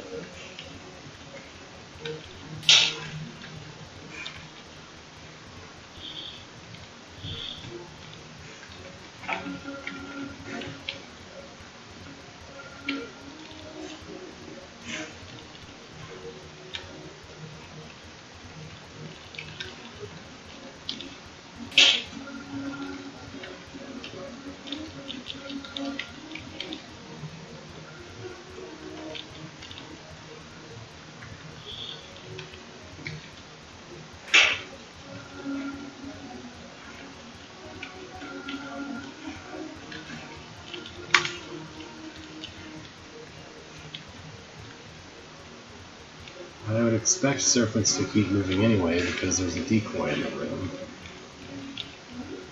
No, I might be misremembering something, but I think a decoy somewhere in the room would cause queens to spawn. Or maybe that's stalwarts and soldiers, I don't know.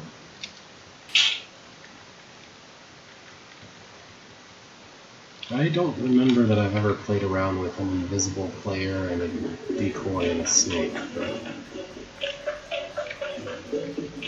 my immediate expectation would be that the snake would keep moving no matter where the decoy is, because why wouldn't it?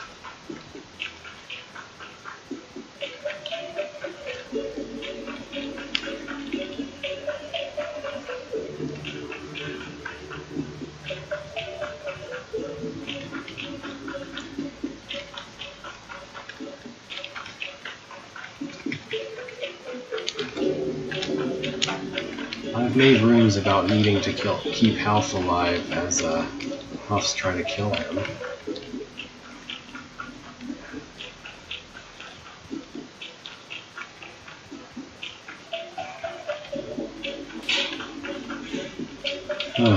Okay. Now...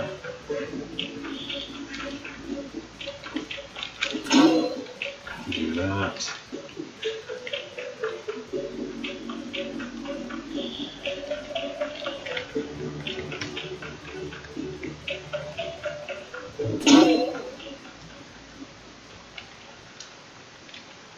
I have no idea what you're talking about.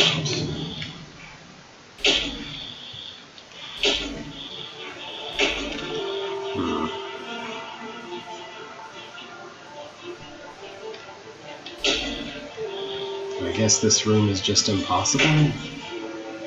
I don't know.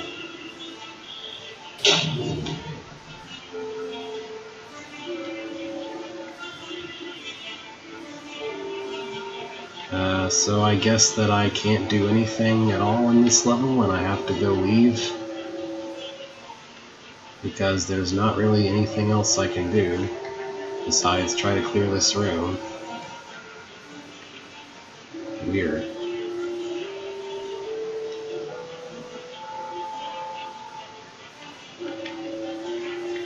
What, and have to do the entire tedious process of killing the water skippers over again? I'd rather just leave the level.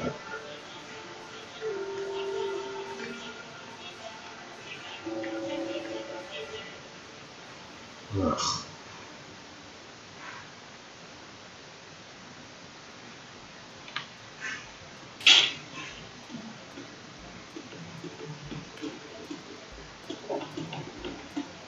Yeah, I'm not interested in redoing this entire room all over again.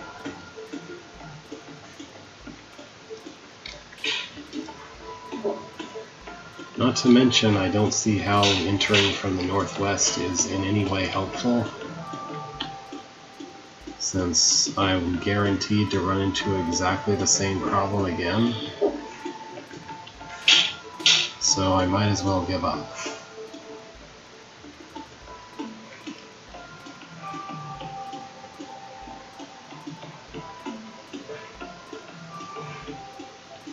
That doesn't matter, because as soon as I try to get the rest of the way into the room, I lose stealth.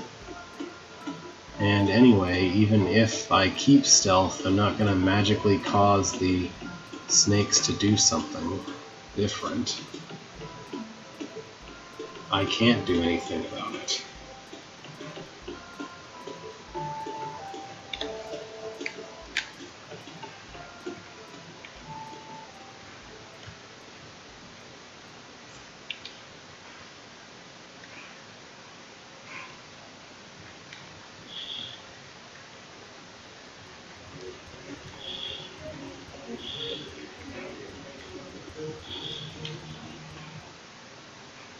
There is no way to get that mimic anywhere useful.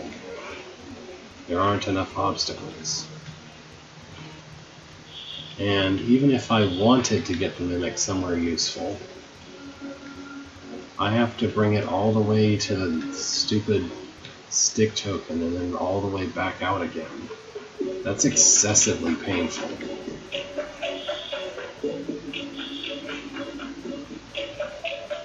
this tiny area to move around in. This kind of really terrible trap just makes me not want to play the rest of the level at all.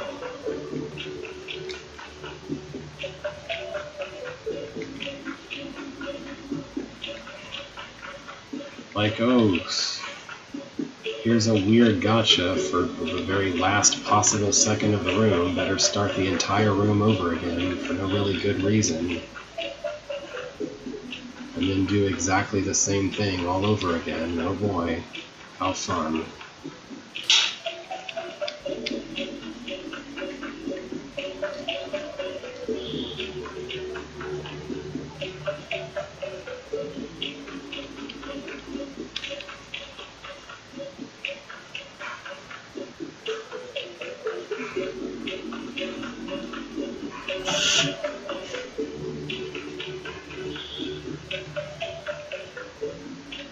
Nothing about this room's design inspires my optimism. It just feels really antagonistic.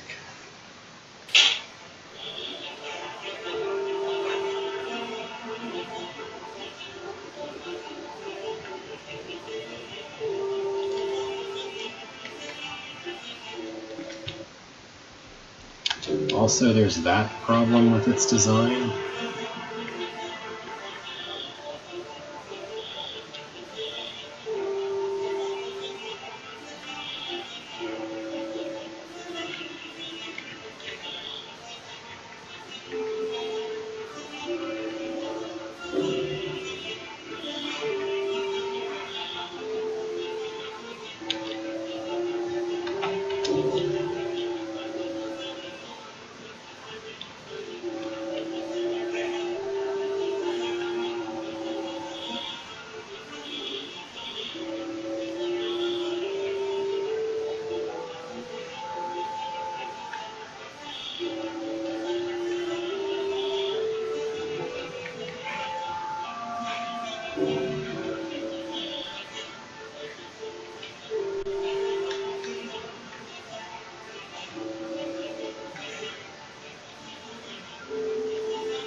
Like, this really is not fun.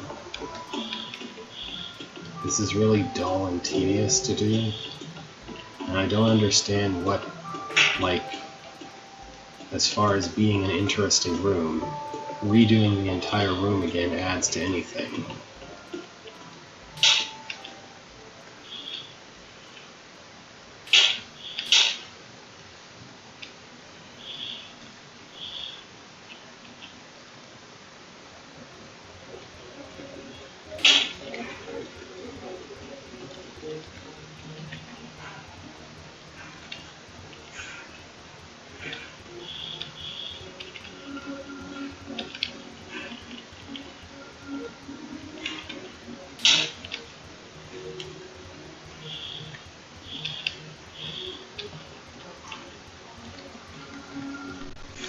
I just feel like there are friendlier ways to have presented the ideas that are present in this room.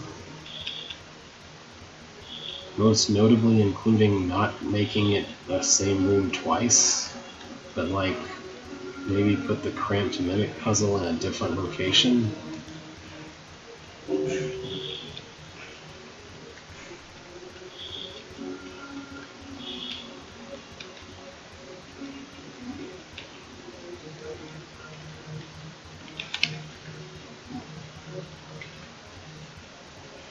Or at the very least not at the edge of the room where it's easy to slip out.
Does it matter if the snake moves 2 times or 4 or 1?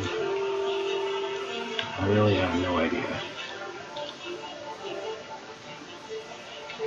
I guess it probably doesn't matter too much.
Oh. Okay then. thought maybe I could give the Mimic back his sword and make this less tedious, but that's not an option.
Why would I need to do it before the brain? There's no reason why I would ever need to do that before the brain. Because when I kill the brain, that'll remove stealth, and then the snakes will both do their thing. I mean, for a while I thought that the water skipper up in the northwest would have to be killed to break stealth, but then I figured out that was incorrect. Because it chased a decoy when I brought it nearby and got itself off the water.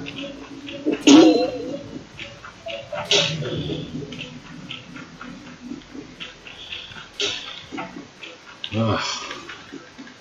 Oh, and that one's decided he doesn't ever want to go in the pumpkin.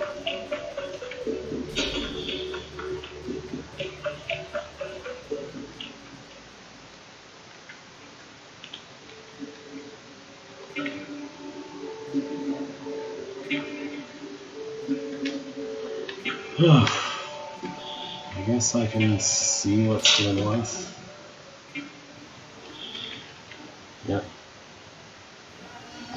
Oh, I might like to look at a different level. This room has puff vents in it.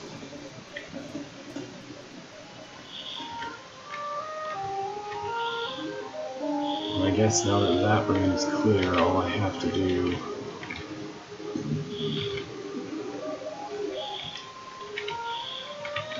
why isn't this working? Okay, why is that not working?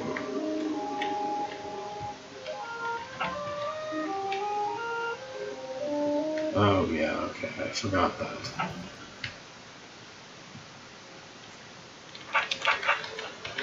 Seating beacon's a little awkward to activate. Also, it didn't actually work. What?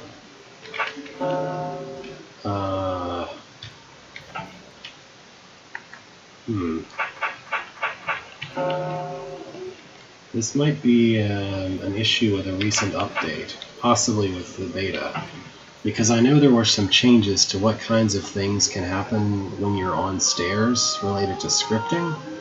I'm not sure if there was anything to do with seating beacons, but if there was, you might want to go somewhere and report this issue.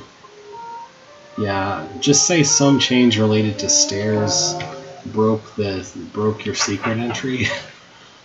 I think I understand the idea here is that you're supposed to not be able to hit that without leaving the level, so that you come back to the leveling stairs. But yeah, they did some change to stairs to make it a little less possible to produce really player hostile stair loops and crashes and things, and maybe something about that made it where you can't seating beacon at the same time. Ah well. What's to the north? You know, Delver, I've watched you for a while. You are skilled in traditional combat and you are good at what you do, but sometimes you have to let others do dirty work for you. Just like we let you open that blue door for us. Can you let that happen? Or you do just have to do everything yourself? We shall see, I suppose. Oh, you are just insufferable. Anything is better than listening to this nonsense.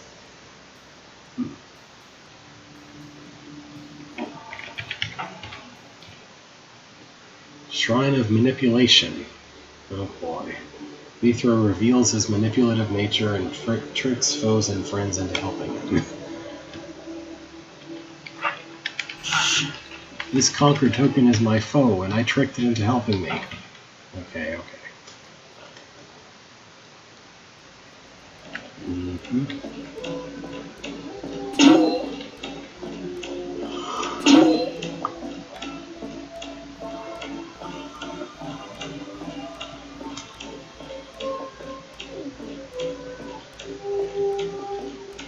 So I can enter this area and kill this guy. I can open these doors.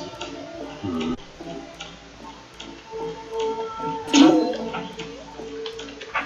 there will be roaches. I'm sure that's not what I'm supposed to do, but I'm not really sure what I am supposed to do.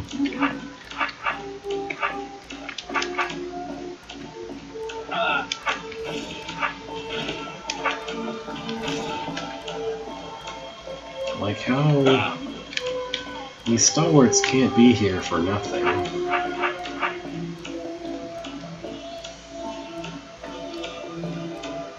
But they won't move. And I have to stab this one to get anywhere inside of his corner. I really don't know how I'm supposed to do anything with this guy. Yeah.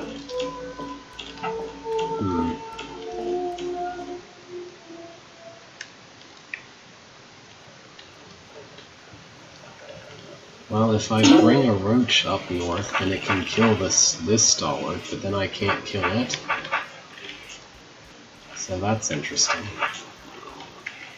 I mean, I presume that I need to do that, because otherwise how else am I going to get past there?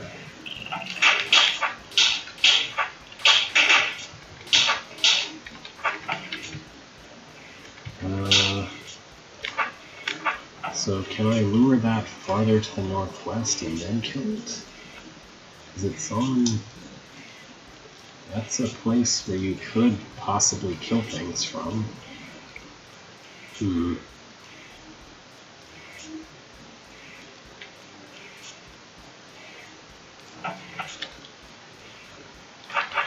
I don't get it.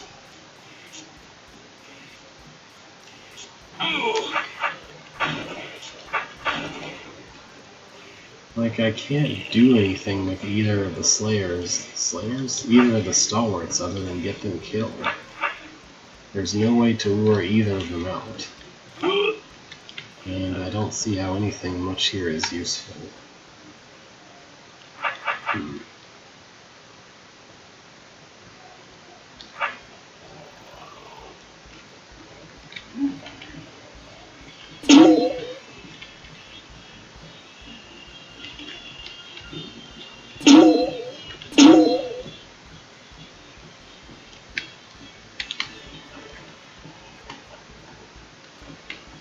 I don't want to be rude, Chaco, but your phrasing is very clippy.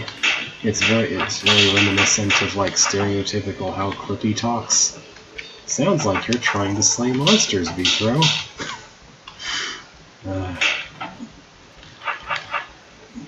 Anyway, yeah, I guess that is what I want.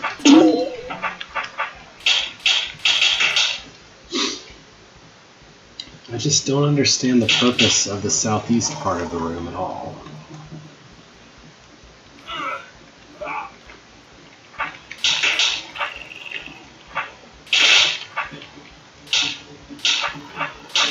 I know I shouldn't be doing that, but I don't know what I should be doing.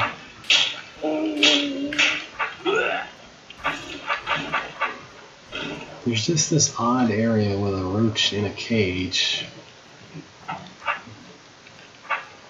Feels an awful lot like I'm intended to do something specific with this particular roach. But I don't know what.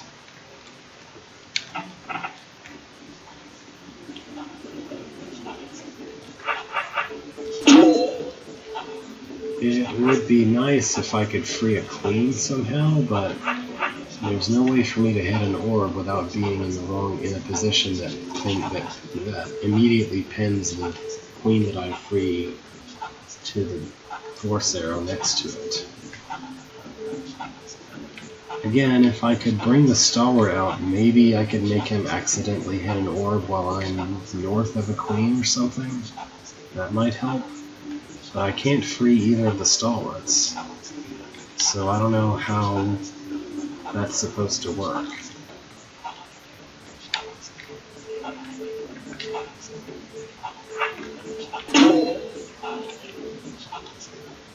And because it's on door, there's no way to make that queen spawn in front of itself. It's on door and the tile I want to block is an arrow, so that's not helpful.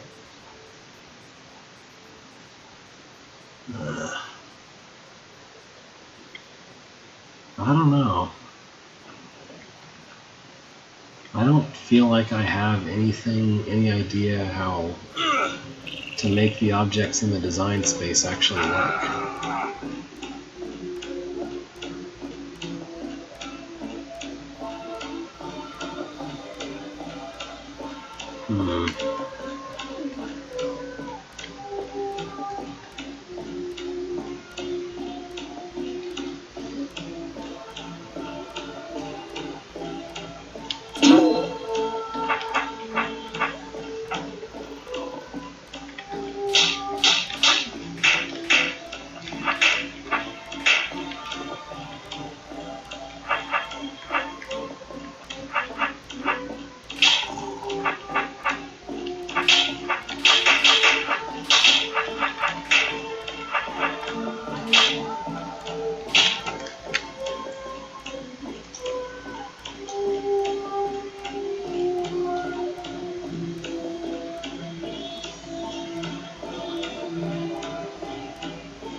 There's no way everyone's ever going to like every hold. Well, to be more specific, there's no way everyone's going to like any hold I make or anyone else makes.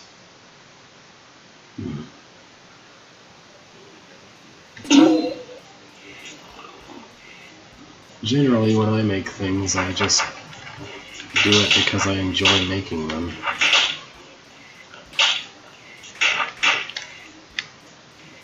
I don't know, I feel like I've poked every element in this room and I've tried every way of interacting with it and haven't gotten anywhere.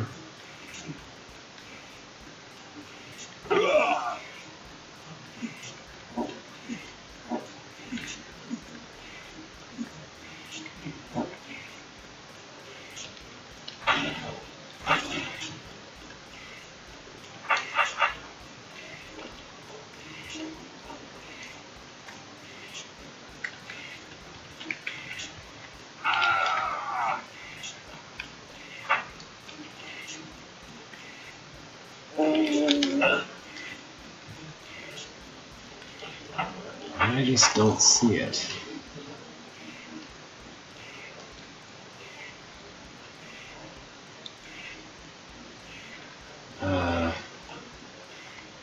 Well, if I don't want to kill the stalwart, then I can't enter the southeast section of the room at all.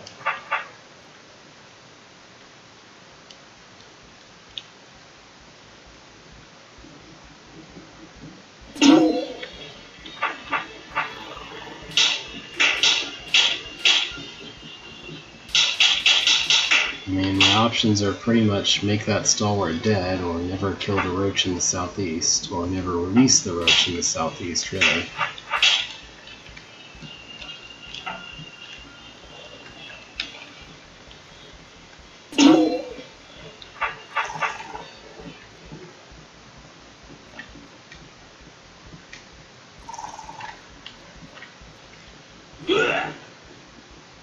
What? he turned his sword, so he did that. Okay. I guess that makes sense.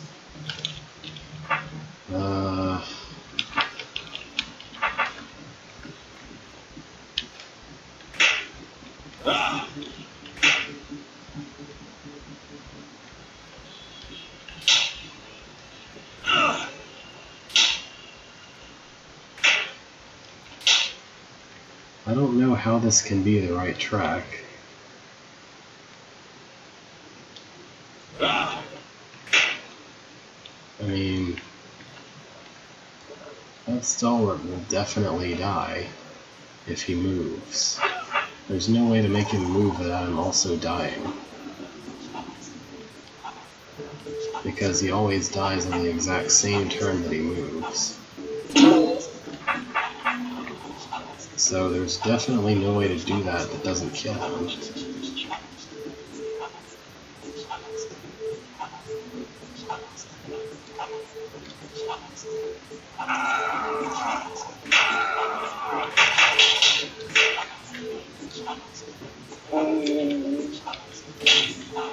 I mean, that's great and all, but I still can't actually put him with the arrow without being too far away for that to matter.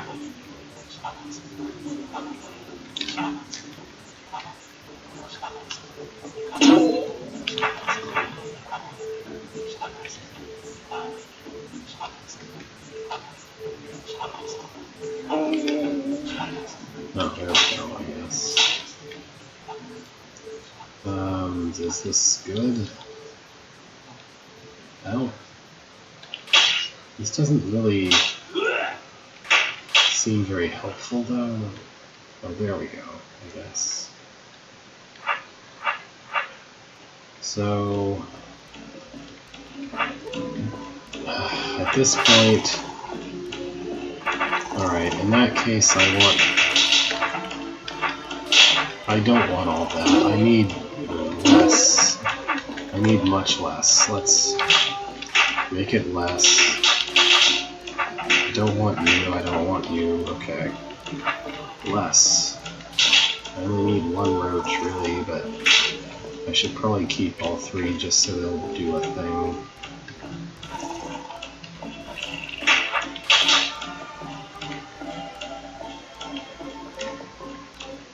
And then he's gonna go try to kill that queen, I guess. Because why would he ever not?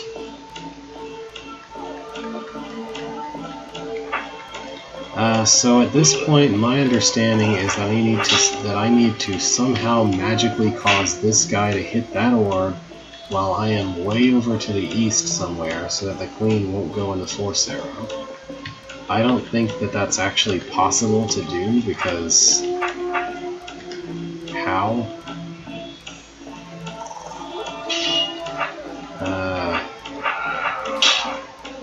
It seems equally like magic to me to try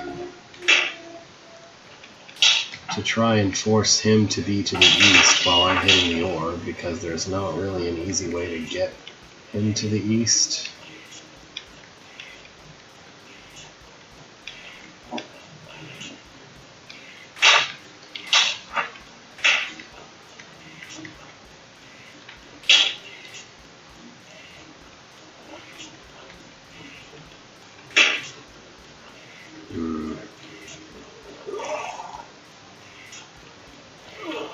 That's bad, right? It's a queen that I need to go into that pocket. I guess I can let him sit there while I try to arrange things here.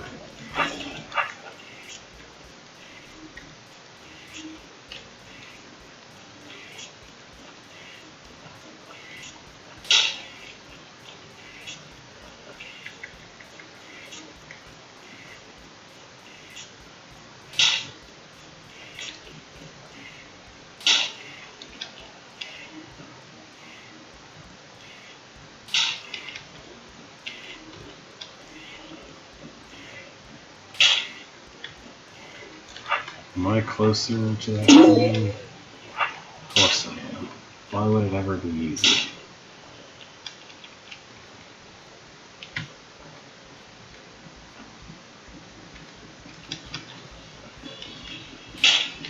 That's as far that way as I can put him. And now he's gonna go try to kill the thing. Oh boy. How even in all of the anything can this work? That queen is pretty much instantly going to go the wrong way.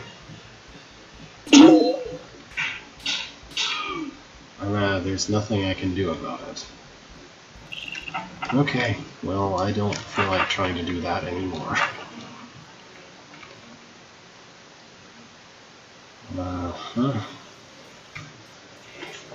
Look, I just want to take a tour at this point.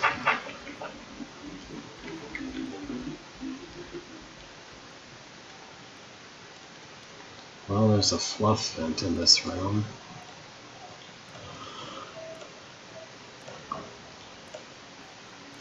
I'm not really sure how to interpret any of what I'm seeing.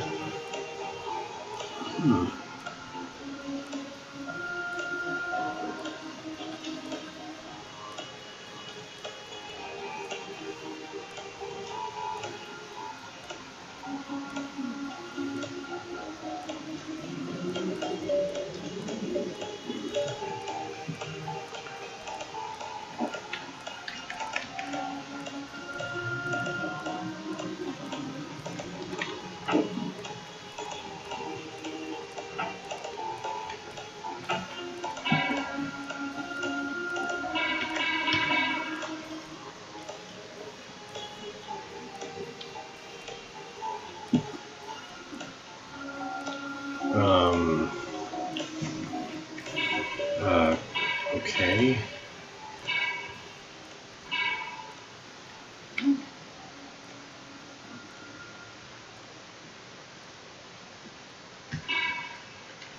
No, I don't get this. The Gentrii are always going to be in the wrong place. Like, only one of them can ever be at the right place at the right time, at the same time.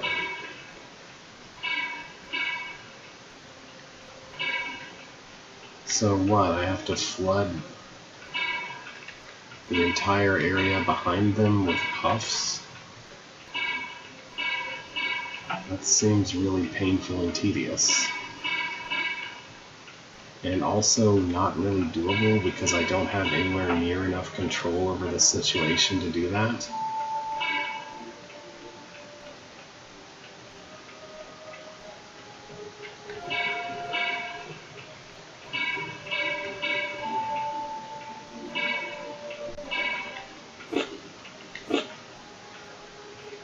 And the only difference is where things are compared to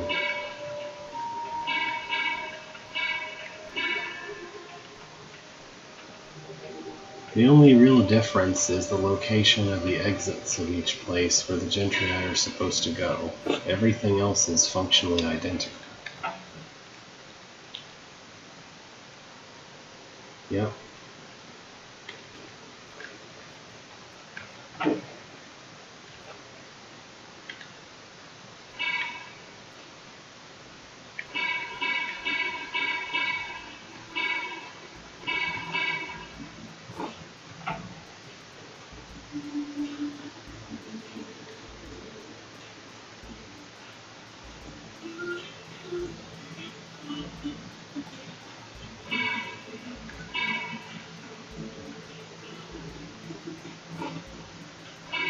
Yeah, this is really helpful.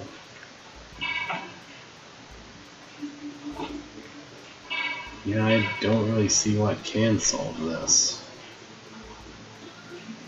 Because they're all going to fill up identically. So there's no way for me to produce a wall that will keep a Gentrii on one of them the same place, but the others in different places. That can't work. So yeah, I have no idea.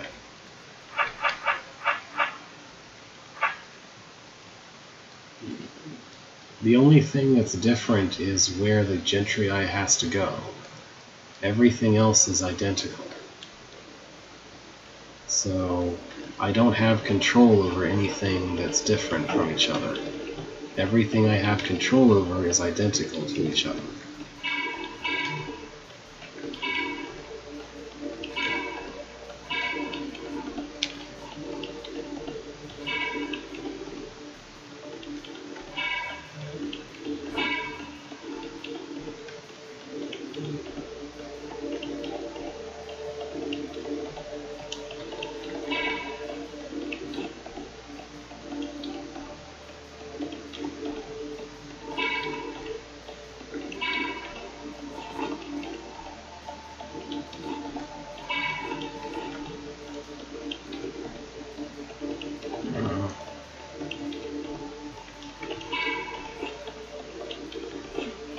I honestly have no idea.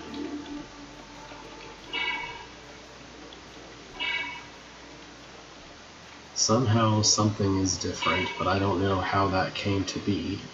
It just sort of magically seemed to have occurred for no reason.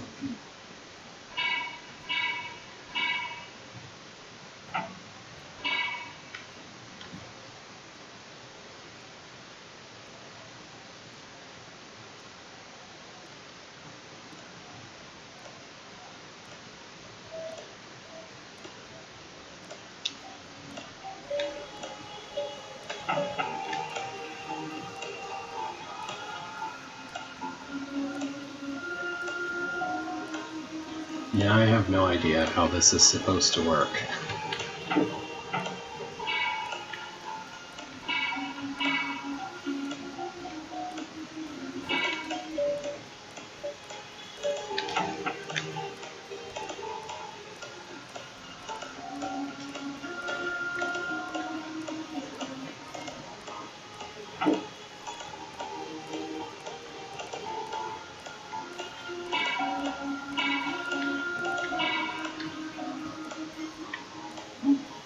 Well, so is a cube escape game, but not really in the same way.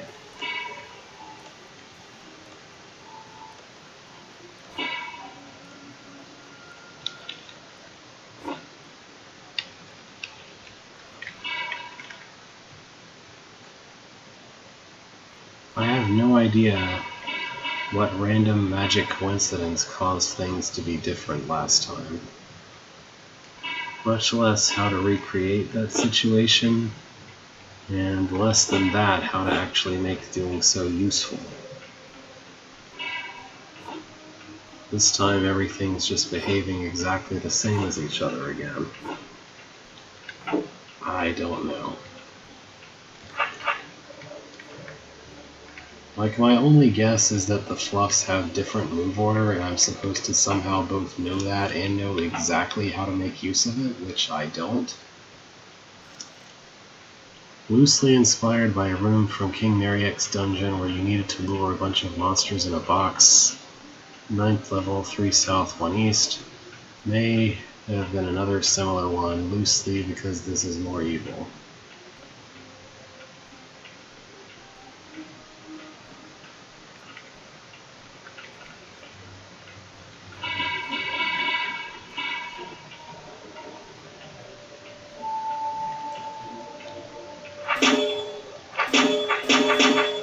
There's spiders in there or something?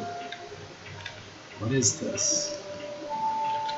There's basically no moving parts but a snake, which can't leave its box.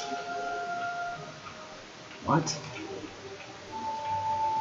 I guess I'll go destroy the tar stuff because I don't know what else to do.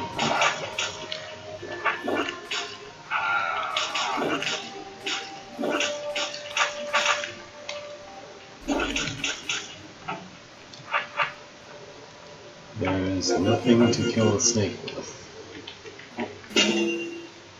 Okay.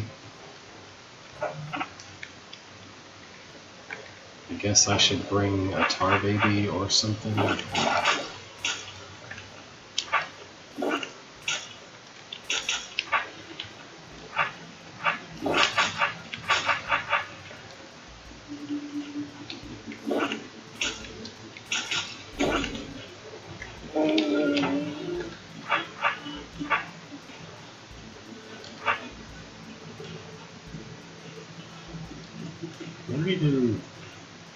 Okay, there are trapdoors, I guess. Hmm.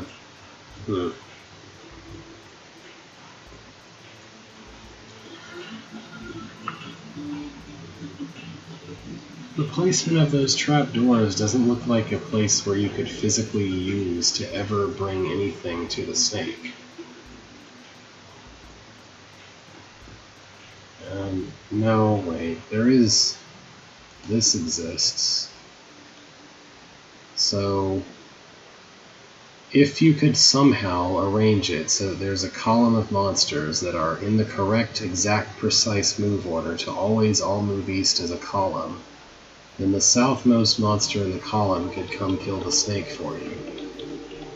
But I don't consider it to be physically possible to do that, because that is really, really unreasonable to try to arrange.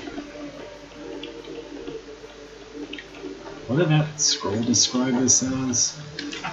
Why is the scroll hidden below a black door?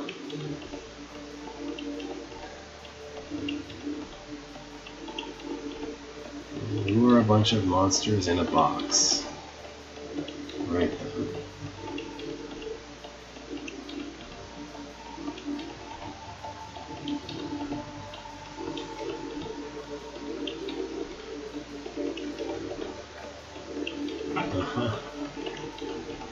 Alright.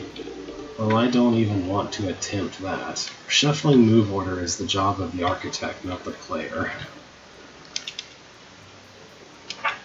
Oh yeah, there's nothing to the east. So I solved a couple rooms, I guess.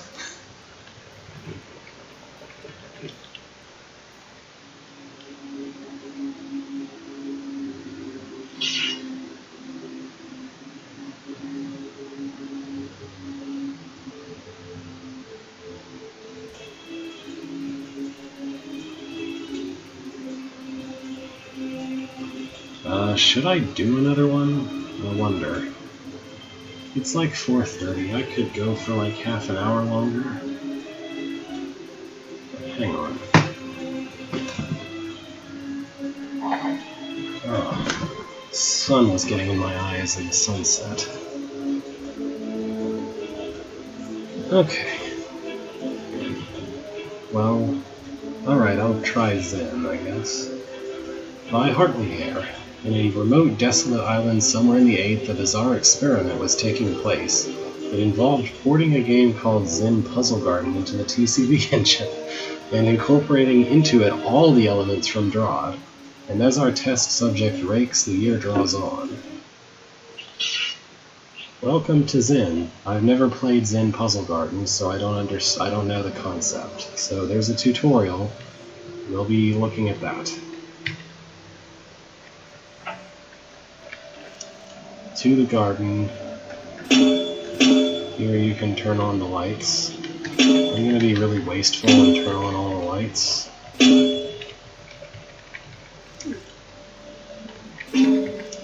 Many thanks to the wonderful people who test things. Insane, creating his own very neat Zen 2. Chaos Gamer, very original tinkering with TCB elements in Zen. And my utmost thanks to VipCool for thoroughly testing every release, creating 2 custom level sets, sticking with this whole even after a 15-month gap. Thanks, VipCool. Tutorial, please. I'm going to turn on the lights. I think I pushed one. Welcome to Zen. The aim of this game is to rake all the sand and drop all the trapdoors in each room. You achieve this by controlling the Mimic. The Mimic will move in whatever direction you face while outside the trapdoor area. Provided the movement is orthogonal. There is no diagonal movement in Zen. When he enters the area, he will keep moving the same direction until he reaches an obstacle. What?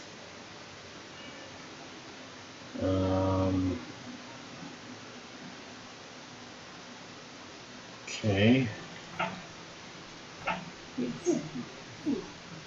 I'm not sure I understand.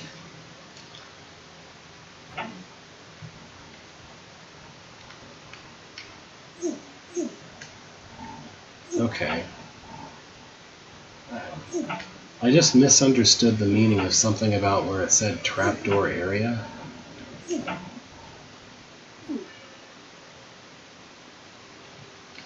So this guy moves a little bit like a Fagundo, but an orthogonal only Fagundo.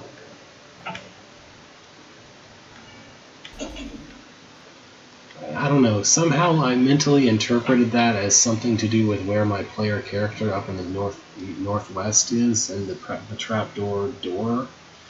It didn't really make...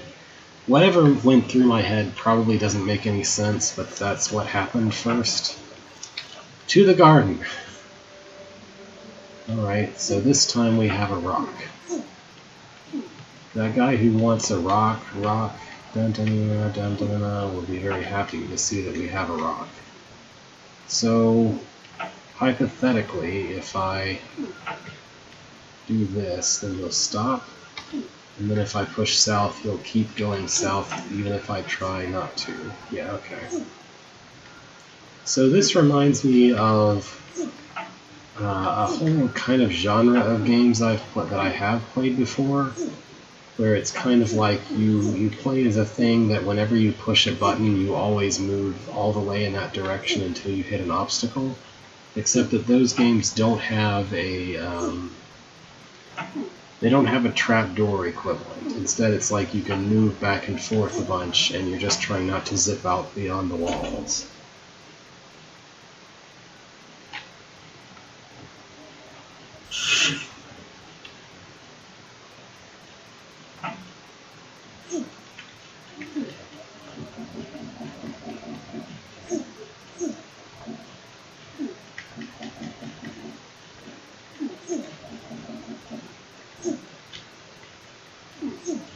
I think I might have messed this up.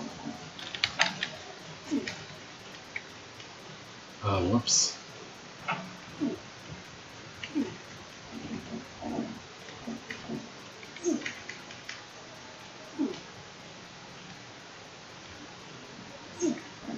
Yeah.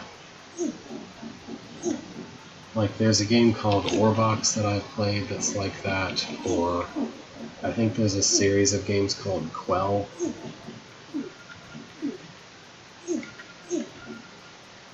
I don't think I want to do it that way.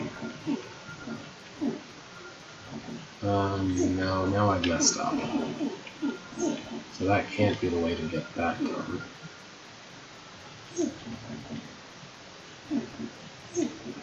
Yeah.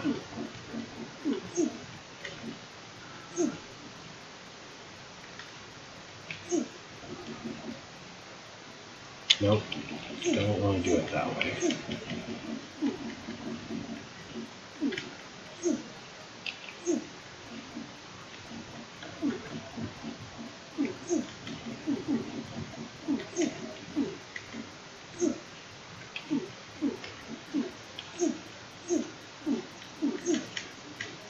There's lots of bumping sounds.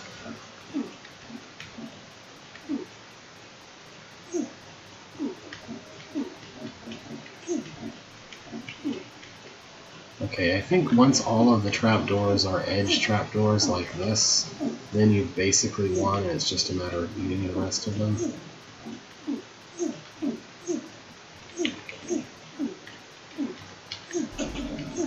Yeah.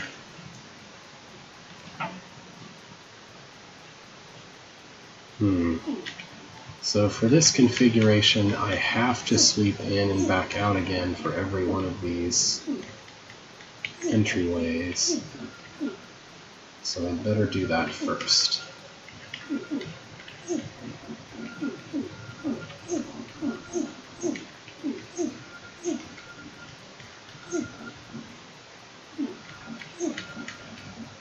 After that,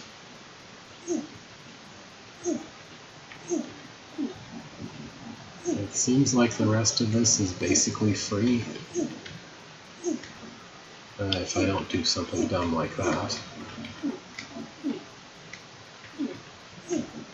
The symmetry makes this very simple. So, thus far we haven't been encountering a lot of drawn elements that are supposedly being incorporated here. Just lots of effectively wall. But I guess this is the first level. Or season, or whatever.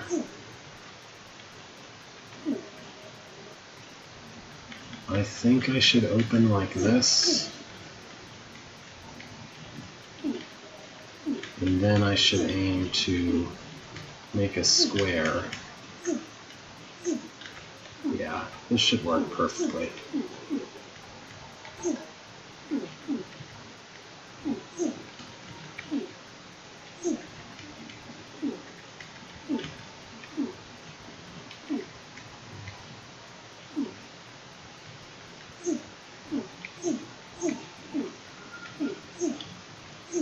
I'm sorry, there's just going to be a lot of bumping sounds as I impatiently try to direct the Mimic to do something preemptively. Or just as I direct the Mimic in general. Hooray, I activated a power token? Why did I do that? Why was there a power token in that room? Oh well.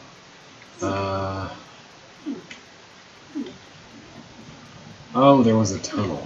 I was not paying attention well enough to notice that.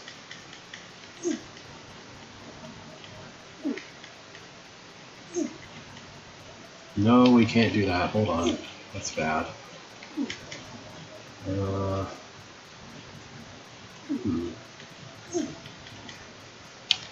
So I can't do things this way.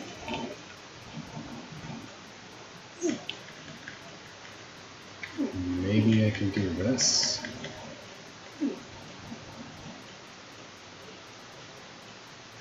No. I walked out of the room.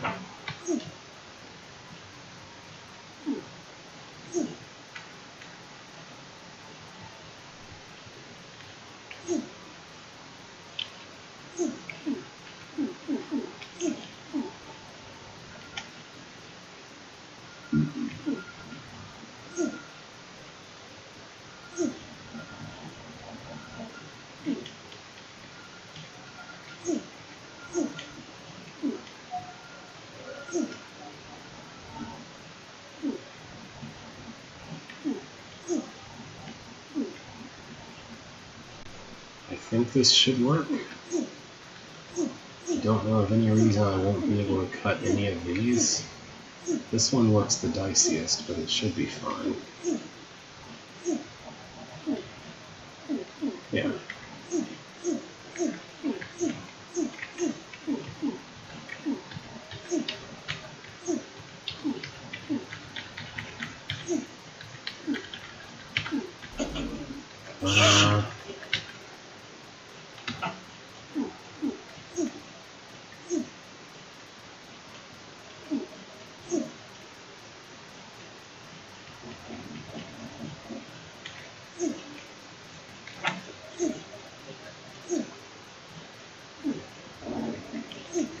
This feels very much like an appropriate move.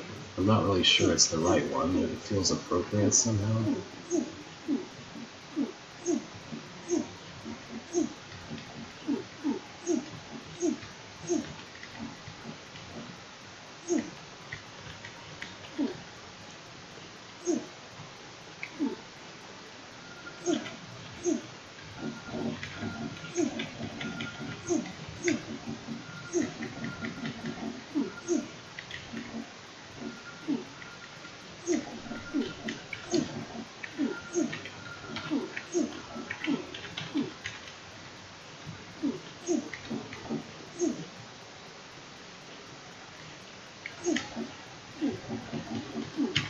Alright, now everything's on the outer edge, so it's free.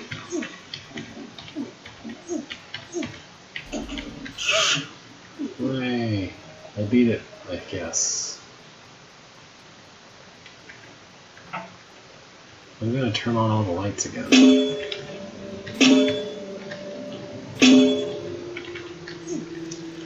I guess you can access the tutorial even after you already beat it. Alright. Summer. Oh, now we have hot tiles. So what's the meaning of hot tiles? You can't land here. Okay. I guess that makes sense.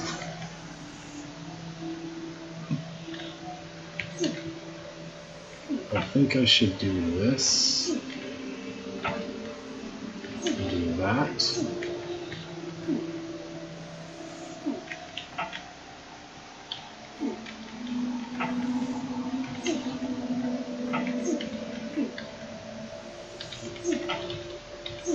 I'm pretty sure we've got it. This should be finishable.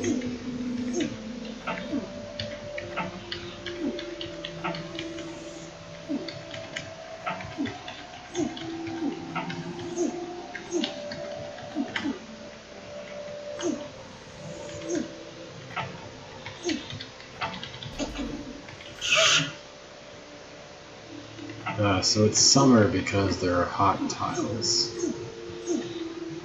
Sure.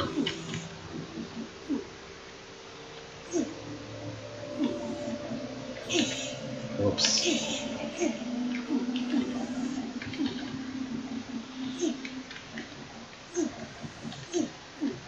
Yeah, something like that.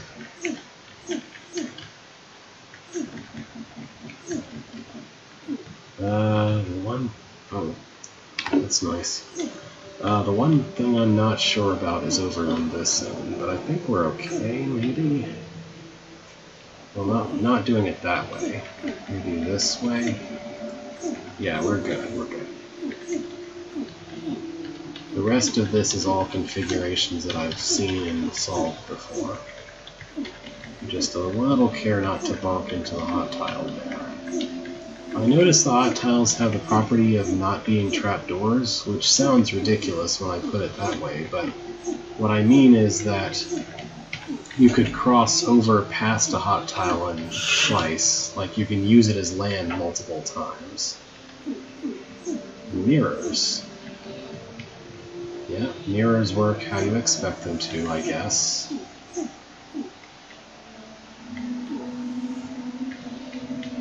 I'm just sort of recklessly bonking at them for no good reason. Interesting to note that the way the Mimic's sword faces makes it, well, unlikely for him to ever destroy a mirror.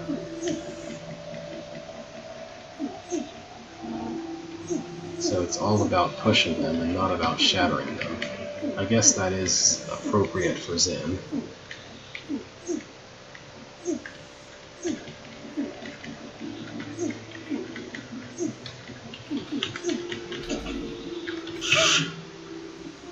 Snakes. That's new. And wow, there's an unreachable trapdoor.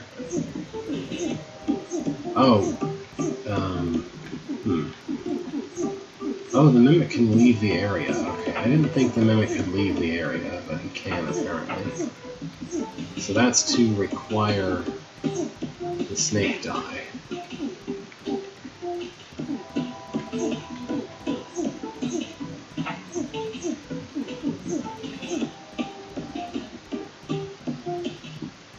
That's bad.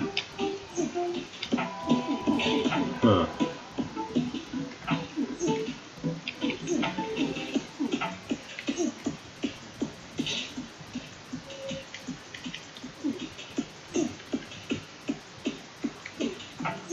I can probably just avoid interacting with the Force Arrows if I'm careful. Maybe? No. What? So how can... Does that mean I have to leave the snake alive? It's kind of a pain.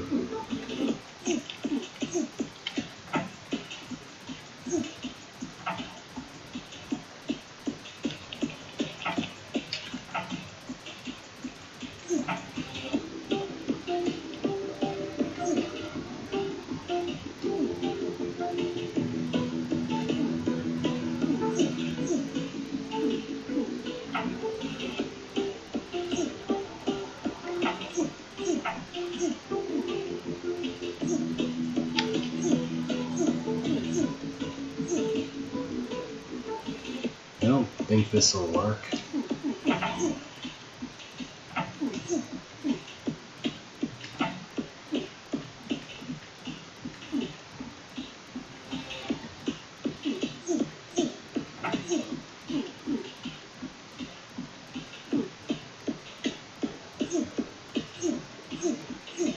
Yeah, I don't really know how to think about the force arrow placement here in terms of making things work and letting me kill the snake.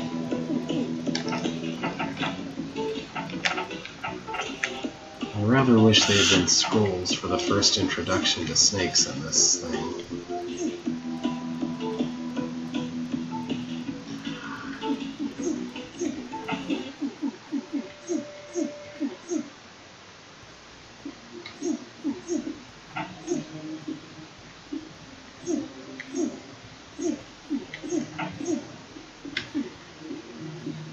Oh, you can use facing diagonal as a wait to tell the mimic to wait. I mean,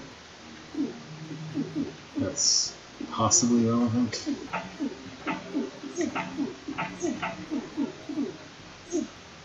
So if what I want to do, say, is kill the snake from the south, the only way to do that is to sail across the force arrows in that direction. So I need to have the entire area there free to use for that purpose.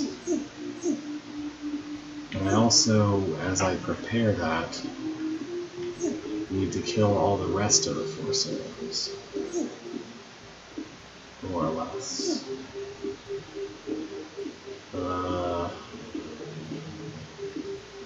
I can't go anywhere like this.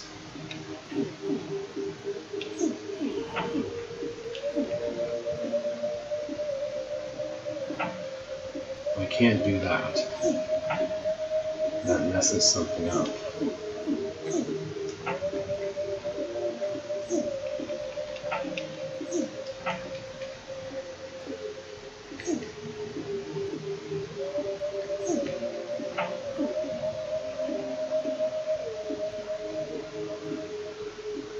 I can't do this because I won't be able to push the mirror in.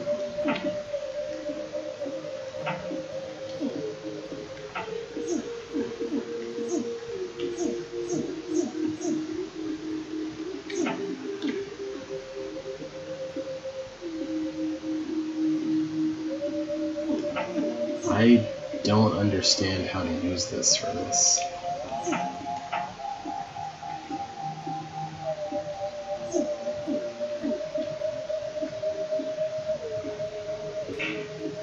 I mean, I know how to kill the snake, but I need to be able to leave afterward. If I do what I would have to do to be able to get rid of the northern force arrows, then I wouldn't be able to leave after doing that. Like, if I get rid of the northern force arrows, then I have to leave to the west, and the tile north of me here would be gone, so I can't do it this way. Well, I can't do that and then do this. Maybe I should, I don't know. If I start with this, timed properly, and I insist on always moving in the direction that doesn't block what I'm trying to do later, then I still wind up with one force arrow that won't work.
I'd really like to stop here, like this, but for some reason that's just not possible.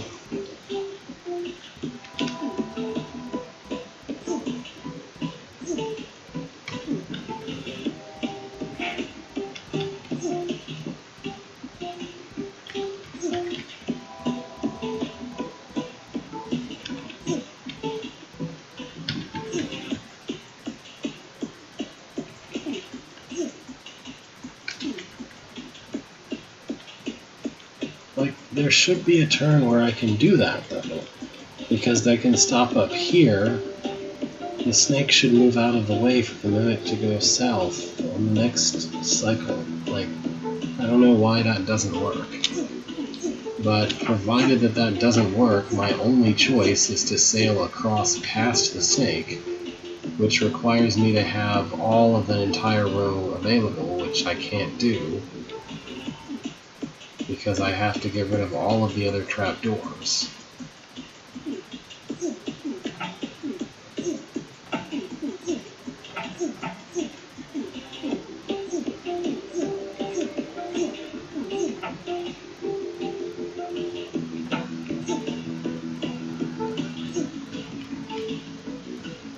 Okay, I guess that's what you have to do.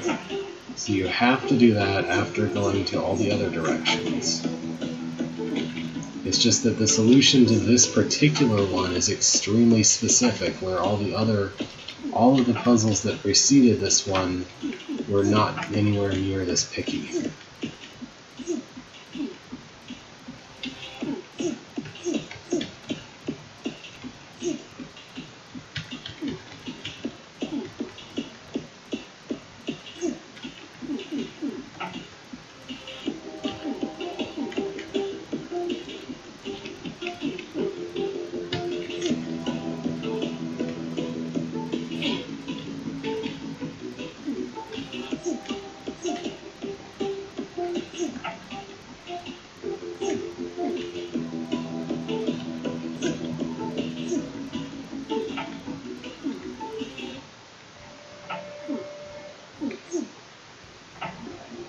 If there were scrolls, then you'd just be able to go across instead of having to turn at every force arrow. The issue is that if you need to turn at any one force arrow, then you have to turn at all of them. But if there were scrolls, you wouldn't be forced to turn at all because there wouldn't be force arrows to force you to turn. I don't know if that really explains it very well, but hopefully that sort of communicates it. Alright, now we have orbs and doors. Shenanigans. So I need to hit that orb, I guess. And the door behaves like a floor, so I can actually go all the way across it if I want.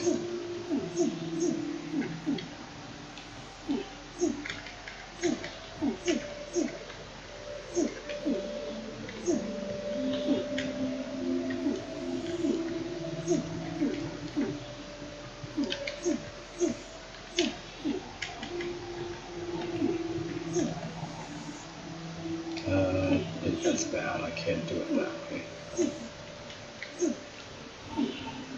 Did I mess up somewhere? Possibly.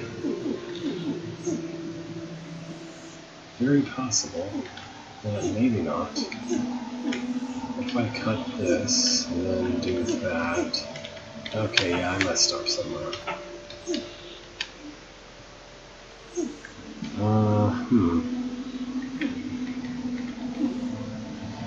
Well, I can't do that. So I need to do something more like this. But then I also have to do... maybe something like this will be better.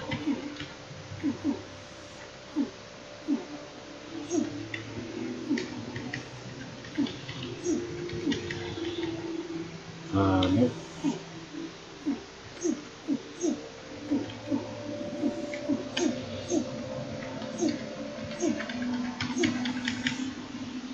Nope.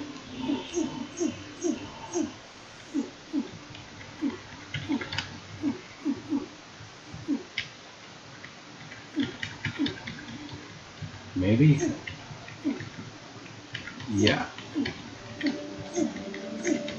It sure feels like the kind of optimal goal of this is to reduce everything to as quickly as possible to a set of kind of rectangles attached to the outer rim. Because the sooner you have something like that, especially if they're on like corners, the sooner you know that you have a solution. I don't know if that really explains it well, but...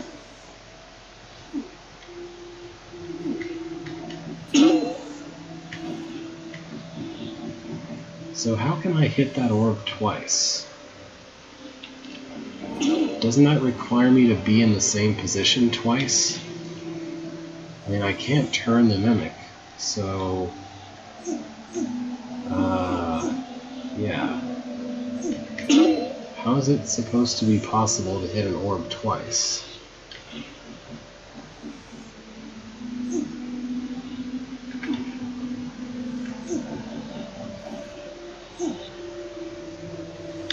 I guess I need to ensure that I stand still next to that orb, which means that I need to do something like this to create a wall to stand still against.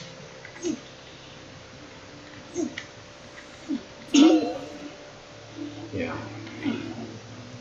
And then something similar for the other orb, but I've actually already got it. And there, now I have rectangles attached to the corners.